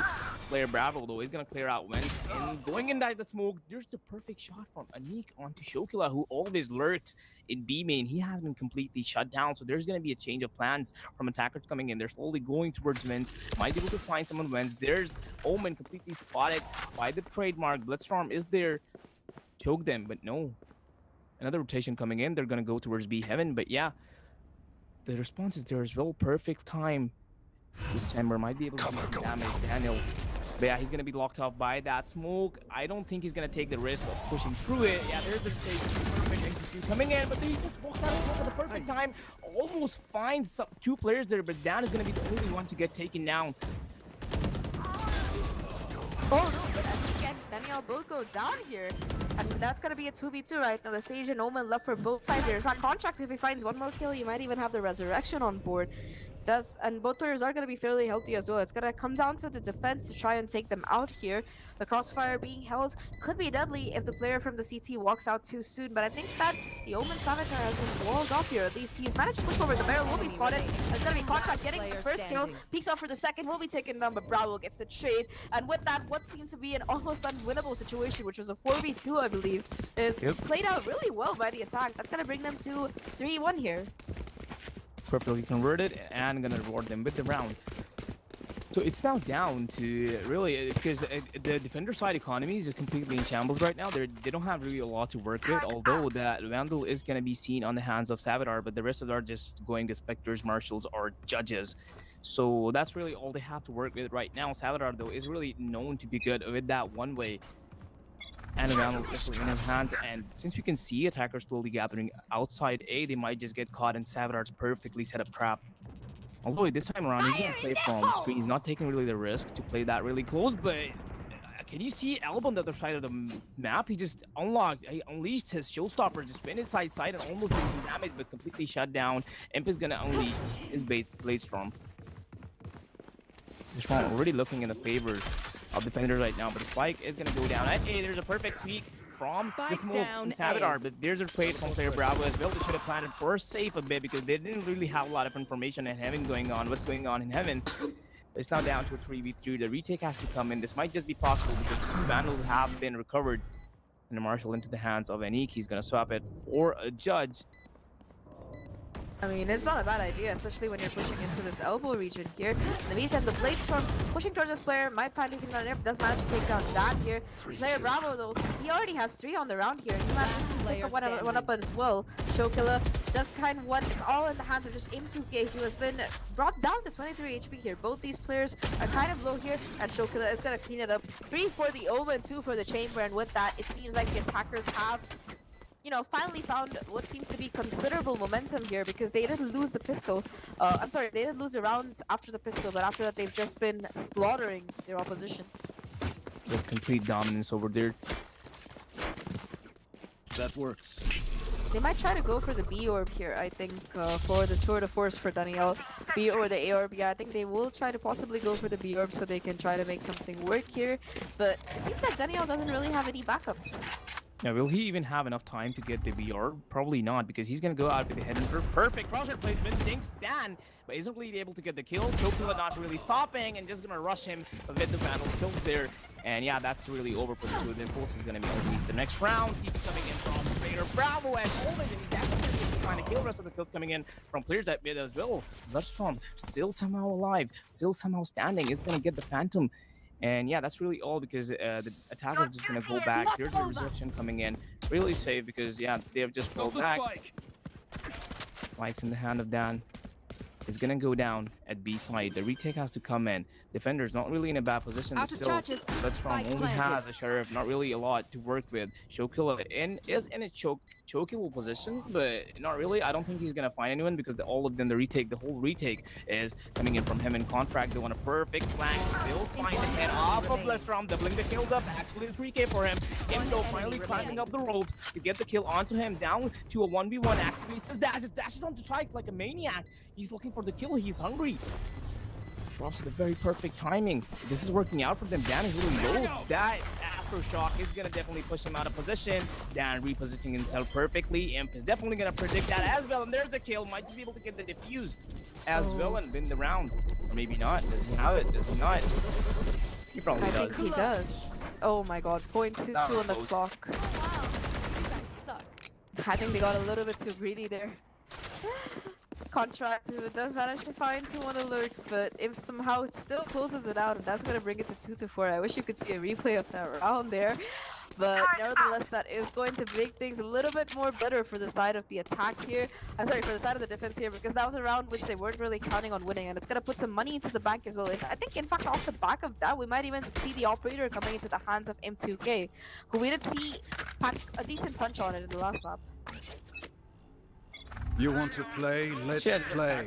The same play as always. Imp, but he's trying to take. He almost got that one off, but still, he's going to get out through the smokes. Is perfectly played. Could have gotten that first shot, but oh well, he's gonna compensate for it and get it anyway.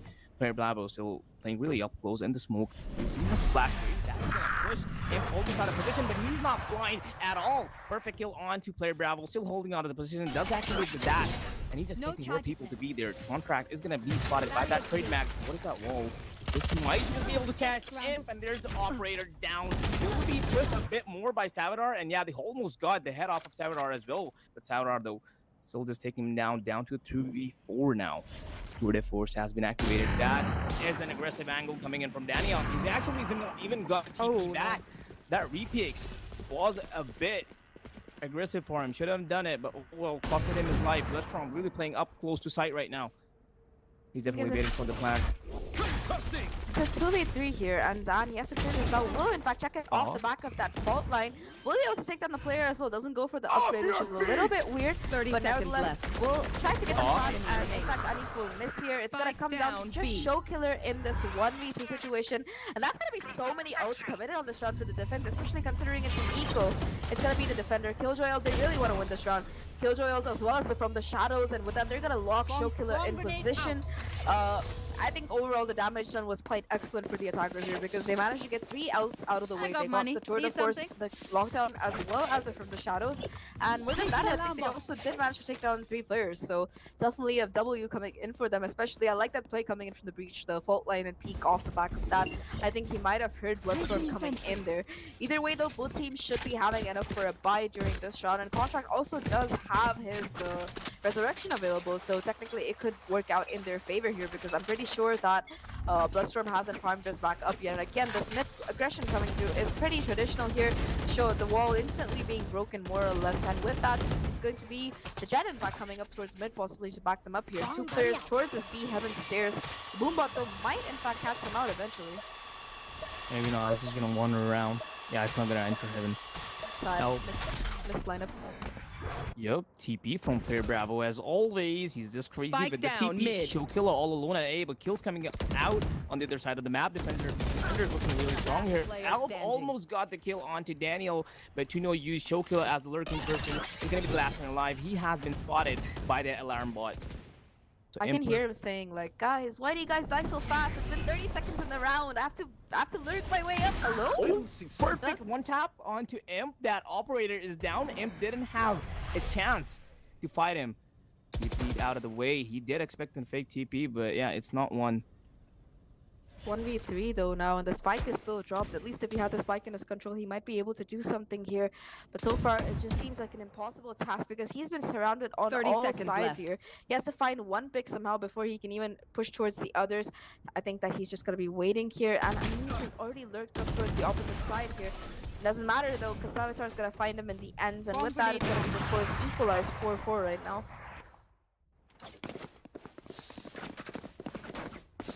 So then finally the scoreboard has been equaled out. Still though, attacker side not really looking good at the economy because you can see 2 of the players just Contract and Alb. I don't really think they're gonna be able to go for guns. Still though, Dan is gonna opt for a phantom there.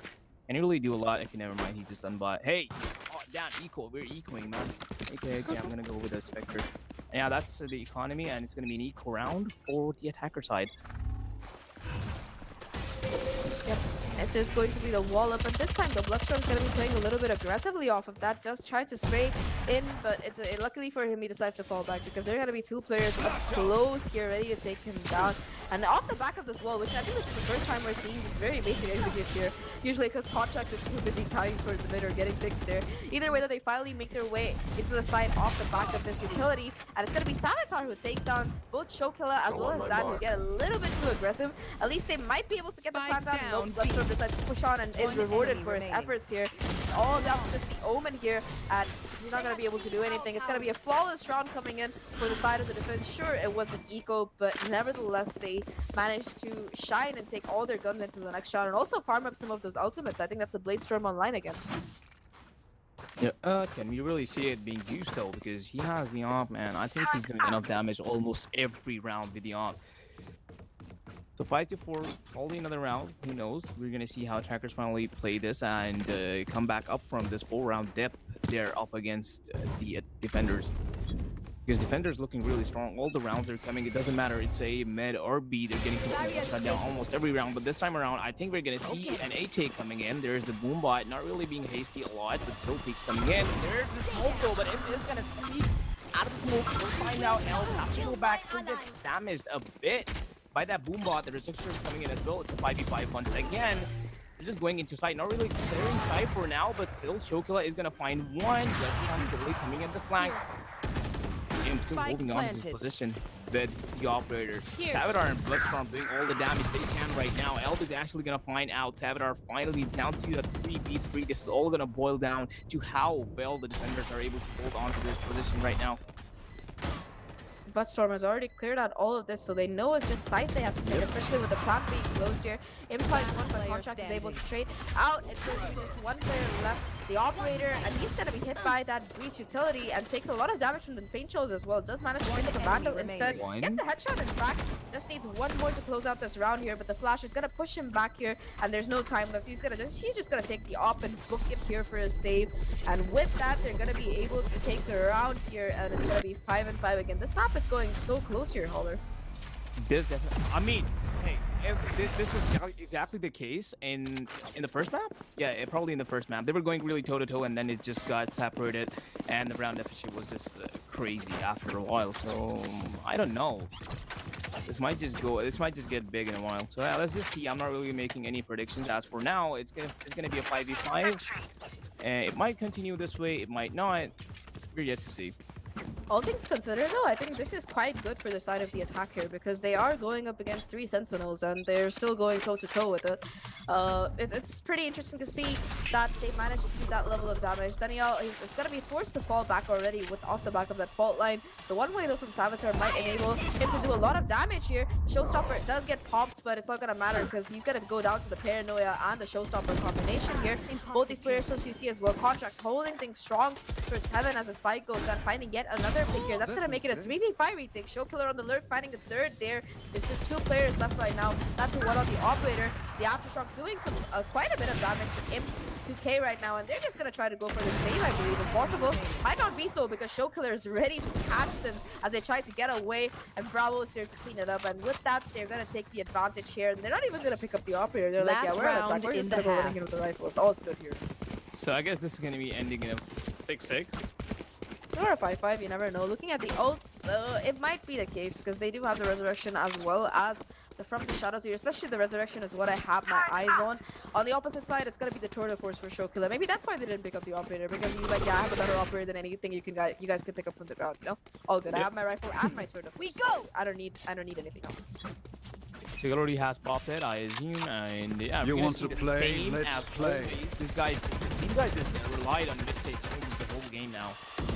Yeah, there's one happening once again, and we're really close. Player Bravo will flash and probably TP any second now. Yeah, there's the TP. Will might be able to find out someone burst from standing strong and is gonna take down the TP Omen. Player Bravo trying to do too much, but got punished for it. Imp though just updrafts and dashes right into Showkiller's face. The Tour de Force out, but yeah, that's really all he can do. Kills coming in from Alba as well. Put down to a 3v3 and make it a 2v3 now, because the Contract is gonna be able to find Imp down.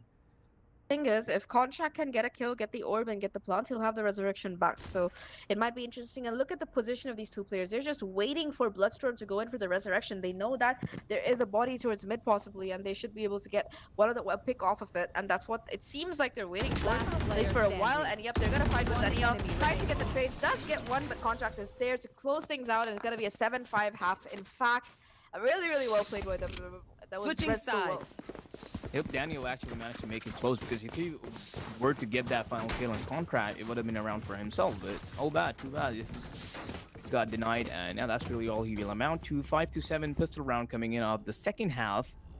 And Imp, as always, showing just an impressive performance on the defend, and I'm hoping he'll be able to continue it on the attack side as well, because as he did on Bind, he was completely nuts. Maybe map one was his warm-up map because he looked very lackluster on the chamber, but or it's just a jet thing, you know how some players I guess. you take them off the You jet just- and they can't play. Yeah. Maybe that's an imp thing. He's like, yeah, give me my jet back, and he's been putting up both phone numbers these past two maps here. It seems like the now new attackers, they do want to go in for a B split here. Imp trying to make his way down towards mid, trying to break the wall to at least exert a little bit of pressure. But look at Savitar, he's gonna lurk up and catch the Raze here off guard as the kill comes in for him. Dan is gonna put down his fault line and get a kill off of that. The trades are coming through really quickly here. Dan as well still holding down the line with a flash, tries to peek out again, but his timing isn't quite right as Savitar takes him down eventually. With that, they're gonna have complete control of this B side here. The turret again, one of those pesky little things that really does a lot of damage in this round. There, Bravo though, he's gonna be able to peek perfectly and does so much damage here. In fact, getting a kill as well. Savitar decides to go out at the worst time for a jump peek, and with that, it's going to be a 2v3. This is still very winnable though because the Nano Storm is on the spike here. It might enable them to get the defuse possibly, but it's not gonna matter because Anik has to peek out off the back of that in that 1v3 to get the advantage, and the defuse comes through as well. That's gonna be 8-5 right now in this half. That retake was phenomenal. Well, it was mostly mechanical ability, but still they got all the kills they needed. Not a lot of abilities, not a lot of utilities used, but still they got the round and the defuse. So yeah, it's gonna be a 5-8, and this is not really looking good for the attackers. Although they're gonna go all Spectres, but the armors they're going for it. They're confident that they're gonna be able to win this round. Still though, we're gonna see if they're actually able to or not. That's not ready. You should do. It seems like both sides are gonna be having a buy-in, and the thing is, it's gonna come down to armor here, right? If you're gonna be playing on that light armor, you're much more Yeah, susceptible you're to just damage, getting clearly, mowed especially down. when you're playing against the Raze and stuff. So that single nade, if that paint shells is thrown right, it's gonna do so much damage here, and we haven't seen it happen yet, but it could still happen. Again, the wall being instantly broken, and off the back of that, the paint shells is thrown down. But sadly for the Raze here, it's not really gonna find anything as they are gonna re-aggress into mid. The second slow orb does come out, so it's gonna buy a little bit more time here. Boombot as well thrown out for some information, but gets slowed a bit, in fact, by the nade itself. Off the back of that, though, it seems like they could possibly go somewhere else, but nope, it's just gonna be 4 players attacking mid and 1 watching B push here. Showkiller is still just chilling on the A side, nevertheless, he doesn't want to risk somebody doing what he did so many rounds on attack here. Yeah, they're just making them taste their own medicine right now because yeah, mid take coming in, Savitar with the flash is gonna be perfect and it's gonna allow them to actually take some control. But yeah, no, defense still coming in. There's some resistance down to only 2 players though. There's the perfect One pick. enemy Him remaining. just stunned down, but Bloodstorm is just gonna do the rest of the job. There's a kill as well down to Showkiller who only has a ghost. I actually expected him to have some headhunter bullets, so did he just use them all already? I think his body was like, yeah, I'm probably not gonna be here for this fight. I can chill. He might be able to pick up a Spectre towards mid, but the problem is he has to do so much here. Position's already gonna be given away by that Killjoy turret here. Does have the extra Spectre, finds one in fact, so that's gonna be no post plant, completely denied for them. But both these players are still towards CT here, and I don't know if Showkiller expects that. He might expect 1, but 2, it's highly unlikely. Taps the spike, pushes out towards to clear out these angles, but it's not gonna matter because the double peek comes out from the CT here, and bonus does not go as expected, with the force by actually working out in the attacker's favor here. Wow. Yeah, that got a bit hairy at the very end. It got a bit close, but still they were able to make it work out for themselves and win the round actually, because that is impressive. And actually converting a round such as this one, this is gonna be really beneficial for them in the future because that is gonna force the defender side to go in a complete eco with only Shokula being with 4,400 credits. I don't think he's gonna really use a lot of that. Maybe he could make use of them with a bit of the headhunter bullets, do some damage with it, but I don't think he's gonna go for it. Maybe he just bought a few bullets right there. Anyways, it does seem like the shorties are back in action for the defense here as they try to hold on to these close angles. We've seen it find success before. I feel like at least the Bucky would have done more damage, but nevertheless, it's going to be the shorty in question. Bravo as well staying close to the smoke here. And off the back of the paranoia, it's going to be Im2K, who in fact does manage to aggress successfully into the site. Tries to get the second as well, but Danielle is luckily there to back him up because that looked like a little bit of a whiff there. In the meantime, the backstab is coming through from sewers, and Bloodstorm is going to be alerted off of that. Showkiller will, in fact, not hit a shot, and it's going to be Bloodstorm taking down to Danielle, trying to get the last pick, but finally the shorty's finding some value here in this matchup, and it's going to be Alvexo who jumps out, tries to do damage, does at least take the armor off three players, but nevertheless the round is going to go to the attack here, and that's going to be 7-8 right now. It is going to be the full buy right now, and I think Showkiller will be able to afford the operator here, but you know, things are looking very dicey here right now for the side of TC. Yeah, they're definitely getting oppressed. Attacker side might be able to equalize the scoreboard once again, like always, as we expected it to go. But there was definitely a round difference coming into play. But yeah, I think it's going to be equaled out once again. And we might just see this game going towards the side of the attack side anytime. There's the wall, but it's going to be destroyed in seconds. Okay, maybe not in seconds. Took a while, but there it is. It's down now, and mid is completely free for them to take. Although defenders are quite a bit focused on mid right now because they know they've been getting exploited by mid almost every round now. And once again, attackers not being really hasty. Once again, they're just taking their time. They're gonna hold it out. They're gonna set it up perfectly and just go for it. Tavidar with the flash ready. We might just see a dash coming in from Imp. It does seem like the side of the attack is just content to wait right now, though, to see if any mistakes are going to be made by the defense here. But they're too wary for that, and it's not really going to work out in their favor. The clock is slowly tipping here, and in fact, it's going to be having control that's still held on tightly. Off the back of that, they're going to be trying to go forward here, but Alvexo, he's going to be fighting the first pick and tossing out those nations as well to prevent any kind of trade from occurring. I think he might even be able to get some healing coming in if the stage has anything left. But off the back of that, they're going to be trying to make their way towards the A side here with just Daniel left on the lurk to possibly find something else. But just 30 seconds left on the clock. They have to go somewhere, and it seems like that place is going to be the A site. I don't know if it's going to work out, though, because it's going to be 3 players left for them to find. Daniel, in the meantime, though, he's going to be able to find a pick with that Phantom here. And Showkiller, though, he gets the trade and manages to go back with the operator. Tries to flick onto the jet here, but it's not going to matter. The trade still come through, though, and it's going to be just Daniel left right now in this 1v3. No Spike either, and I think he's just going to try to save the gun. Hopefully, the operator can be retrieved. I think they will be able to if they go fast enough. Okay, I don't think I get it either, but is Shokula playing on a console controller? The way he moved this crosshair onto him, that was, I don't know if that was lack of the hand-to-eye coordination or what exactly that was, but so that bamboozled me a bit. Also, but oh well, still getting the round, winning them for themselves, and yeah, they're gonna win 7-9 now. If they're able to maintain their streak, they might just win the game and win this whole tourney for themselves, or if not, it's gonna be a really close one. Might just see another double time coming in. I mean, more the merrier, right? 7-9 is the score here, and it seems like defense finally has found some purchase on the rounds off the back of Showkiller getting an op. As I say that, he gets yet another as he takes down Daniel here. Does TP away, but is still able to hold this push pretty aggressively. This is what I mean, like, the fact that they don't have anything apart from the paranoia to try and help entry with is going to make things really rough for the Jet. This time, it is going to be the lockdown invested as they try to make their way into the round here. And I'm surprised that Showkiller is choosing to go away so fast because he can re-aggress, and yep, that's gonna be his TP coming back in time for him to try and get a shot down. Won't find anything and will be forced to fall back, and off the back of that, they're gonna at least have the site in their control, though Anik gets a little bit too happy there as he pushes forward, and Showkiller is gonna make him pay for it. That's gonna be a 3v5 right now.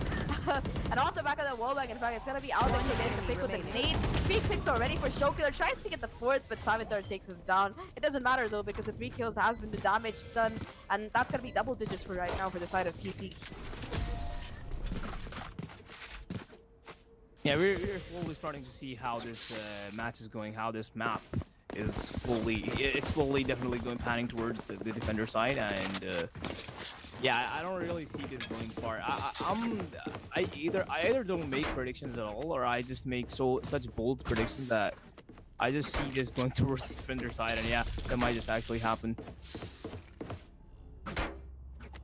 Anyways, it's going to be 7-10, and yet another bit of a broken buy coming in for the attack here. We did see them. We have seen them capitalize Get before out of my on these, way! but this time it seems a bit unlikely. Im2K has a lot of work ahead of him on this Blade Storm here. Does in fact already find the first kill on Showkiller's head. Gets a second as well. It's a contract now. Never mind. His team needed him, and he steps up huge, managing to pick up that operator as well here.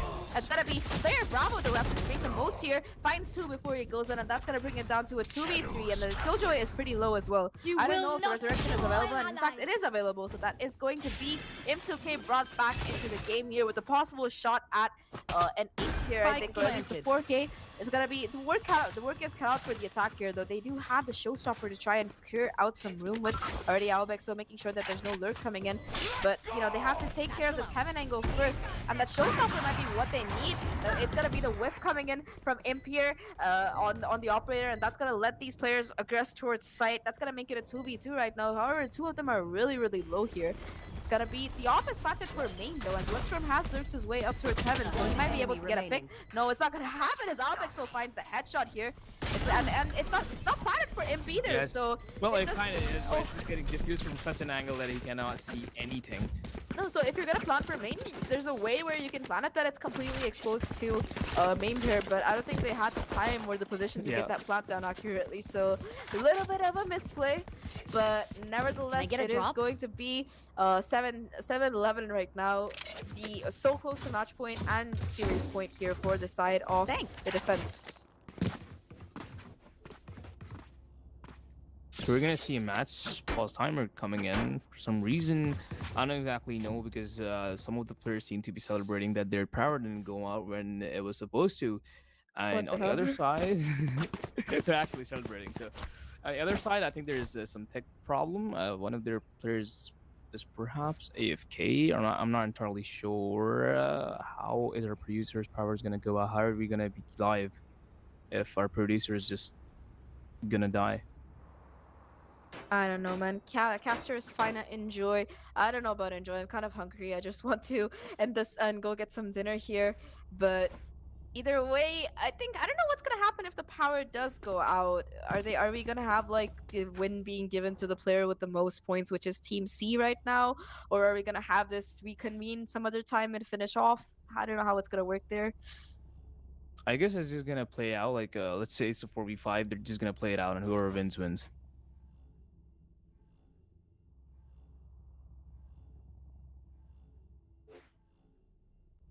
See how this goes. Well, walkovers are for children is what it says, and never mind, one player has disconnected. I think that is the power cut coming into action here.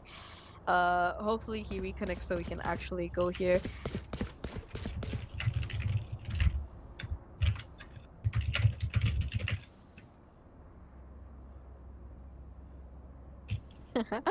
Yes, it helps to be multilingual sometimes, even if my is that Hindi or Urdu? I can't read that properly. That's both. Actually, it's not. It's not either. Well, I don't know then. I just speak a language I don't know, it seems.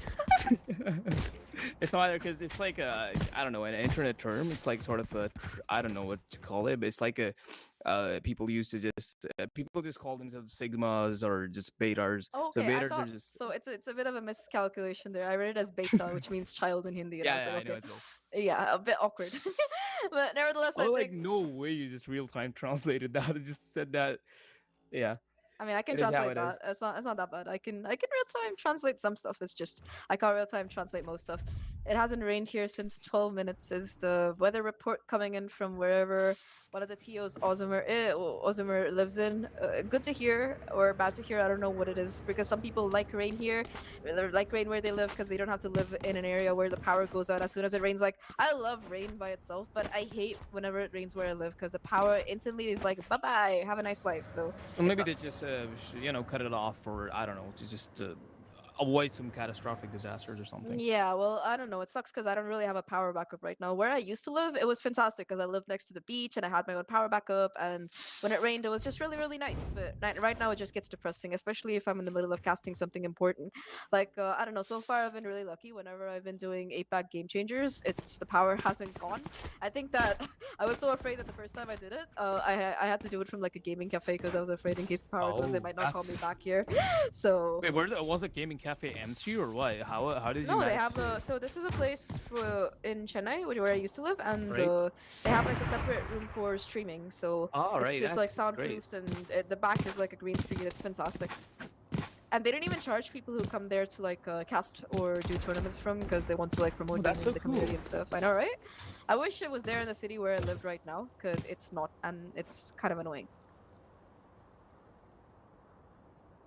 That's sad that you have to cast with being haunted of the fact that the power could run out any time. So it must be hard on you. Yeah, it's very annoying, but I think that, however, our players have finally returned, so we will be getting on with this match in quick order here. So hopefully it does start.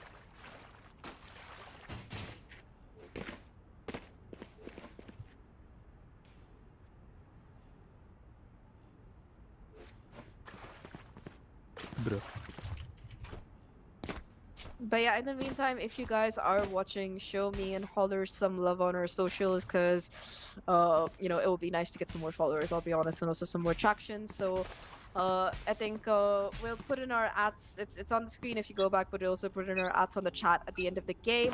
We are going to be getting on with it though, thankfully. And after that pause, which might in fact be helpful for the attack here because it's going to slow down their momentum here. The Sage Wall comes up after the chamber, misses the first shot here, and it's going to slow down the push a little bit, but not too much as it gets instantly broken. 3 players from the defense towards us mid right now, and 4 of them from the attack. 3 of them from the attack. Both the Killjoy and Chamber are on the lurk here. This is really funny because you do expect the Sentinel, except for the Sage, to go on the lurk. And oh, Anik does manage to cross over to Heaven, but Dan does spot it up, so he might be forced to fall back here. Just Dan left alone on the side here, trying to jump peek through. Will in fact spot out Anik yet again, and does have all the utility to work with in the world. Does have the fault line back, and Showkiller, he's gonna be able to rotate over, but an uncharacteristic miss coming in from him. It's going to be the spike drop on the down side here, A. as Dan is still holding strong, taking down one player, but it's not gonna matter as the trades are coming through quickly, and in the advantage of the defense here. The resurrection comes in, but Anik and Im manage to find 2 kills off that. Anik with the 3K is gonna close out the round here. Definitely a momentum being broken question because Showkiller, he went from super hot warmed up to just unfortunate misses. That's the nicest way to say it. I guess. Well, I think the momentum has been regained by the attackers after that pause. They might have, you know, they might have gotten enough time to reset their mindset and actually just get back into the game once again. And it's 8-11. If they're able to make this close, it just might be this might give them a chance to come back at this. But if not, then there's nothing they can really do because only 2 rounds for the defenders to go in and win them the game. This is really close right now. That nade might do some damage because Savitar has been stunned by that fault line. I don't think it did much though, but nevertheless, something is better than nothing. Chocolate does have that tour de force to work with, and we've seen him get a 5K off of it before. It might be what he needs going in again this time. Albexo as well, playing aggressively here, doesn't have much to work with apart from the satchel. If that smoke goes, he's gonna be in full visibility. Does decide to fall back before that happens to him, and it's still going to remain a 5v5, though the spray damage has been done to the Killjoy here. She will be able to get back up to 100 HP, but nevertheless, it's going to be no armor. So even if a Phantom or, you know, some kind of body shot hits her from this operator, it's gonna be the Killjoy going bye-bye. Either way though, the rotation does seem to be going in for a 3-2 split towards the B side. The attack trying to clear out things here. M2K getting the first pick in fact onto contract here. That's gonna be mid taken out. The Omen as well, traveling towards the backside here. Dan will spot it, will, pop the flashes to try and stay alive. But so far, well, it seems like the side has gone, and they're gonna chase him down, in fact. 30 seconds left. That after Poor Dan. is behind the plan, still kills coming in, and they probably have sight. The plan should be fairly enough.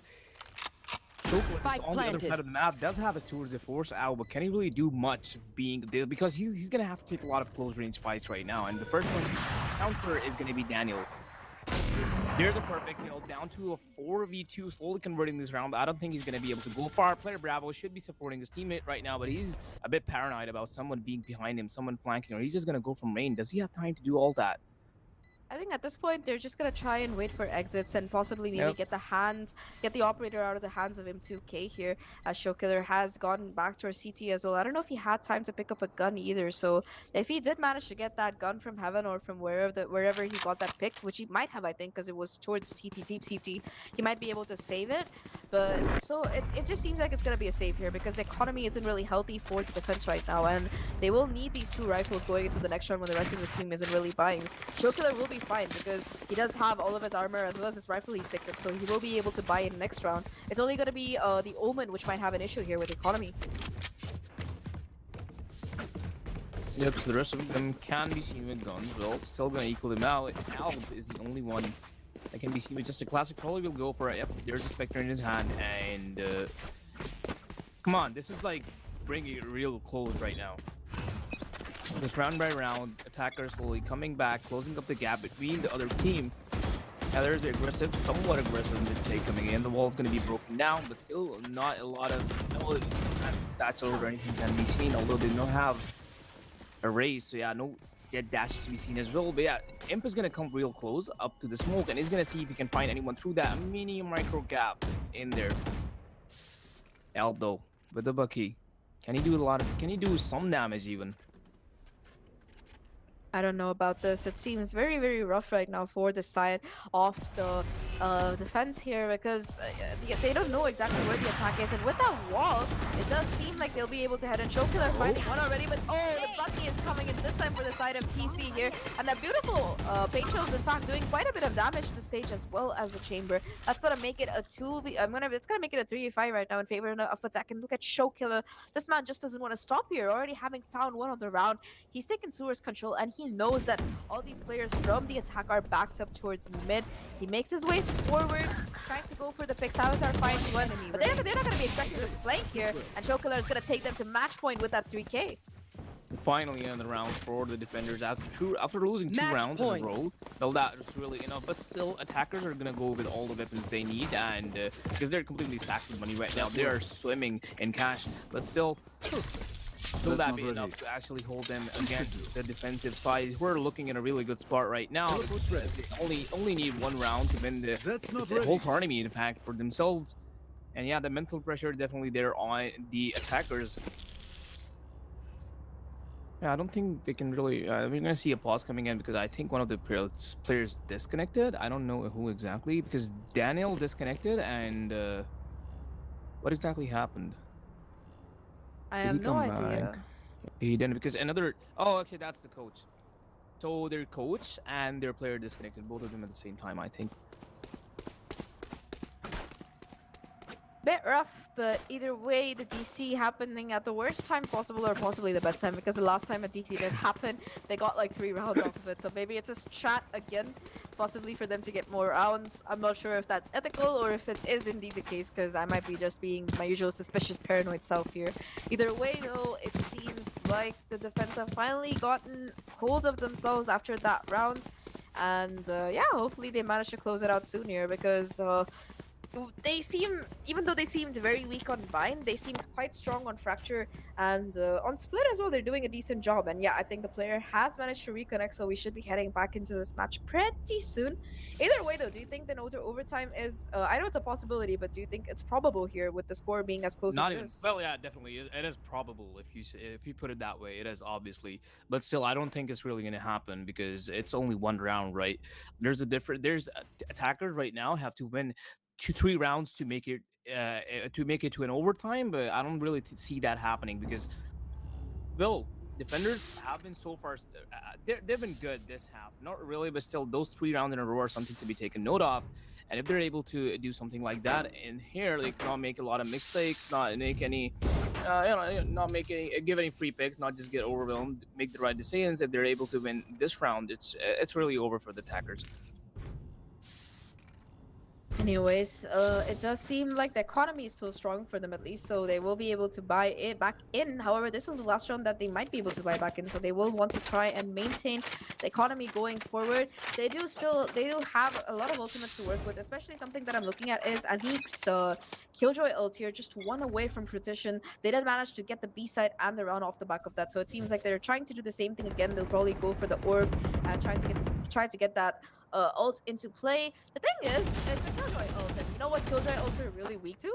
Breach aftershocks, and look who's playing on the B side. It is the Breach. Luckily for the side of the It is a attackers, though, perfect counter right there. yeah, they're gonna book it back to the A side because they don't want to deal with that stuff.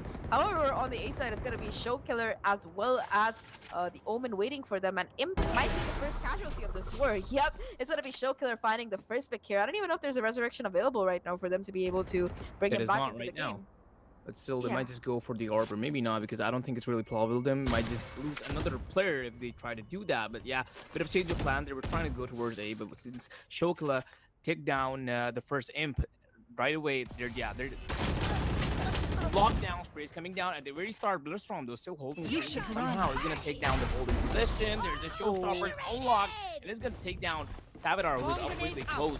So just it's just Yeah. attackers is completely getting shut down for everywhere they go as of now. And yeah, Oh, I think they're no. gonna 30 move back seconds towards left. A. This is That's- bad. They're running right into Show Killer as operator, especially since they're heading through spawn. In fact, even if he wasn't there, I genuinely don't know if they have enough time to get the spike down here. All Show Killer has to do here It's 1, is 2, deny the 3. plant. Oh, Yeah. he missed. Okay, no problem. He's gonna TP back right into side, and there's a kill as well. Spike down Reversal A. coming into 10 Imp though, seconds so it's left. now a 2v4 once again. There's a Blazestorm unleashed, but then one tap right onto the Jet, who was completely in the air. Defenders win. Yeah, that's Time to go home and the scrape these game bugs off my boots. as well. A nice voice line coming in from the Breach here as he says, scrapes the bugs off my boots as he stomps on them. And well, the last map wasn't exactly a stomp. It was definitely a stomp by one player in particular, and that was Show Killer across all three maps, putting up huge numbers here. However, Imp did do a really, really good job in these last two maps, and perhaps if he had shown up a little bit earlier, it might have been the victory going in the favor of Team Simps instead. Unfortunately for them, though, it's not going to be happening, and they're going to be the second place team. And of course, TC, they're going to be taking first place after their wins on Fracture and Split. But it was quite a good series. Yep. So we're gonna end this, and I think our producer is gonna be a bit. I think he's been a haste. He wants to end this as soon as possible. So we're just gonna say goodbye to all of you for joining in, for tuning in, and watching this tournament's grand final. And yeah, Anyway, I see you guess our guys. Good night.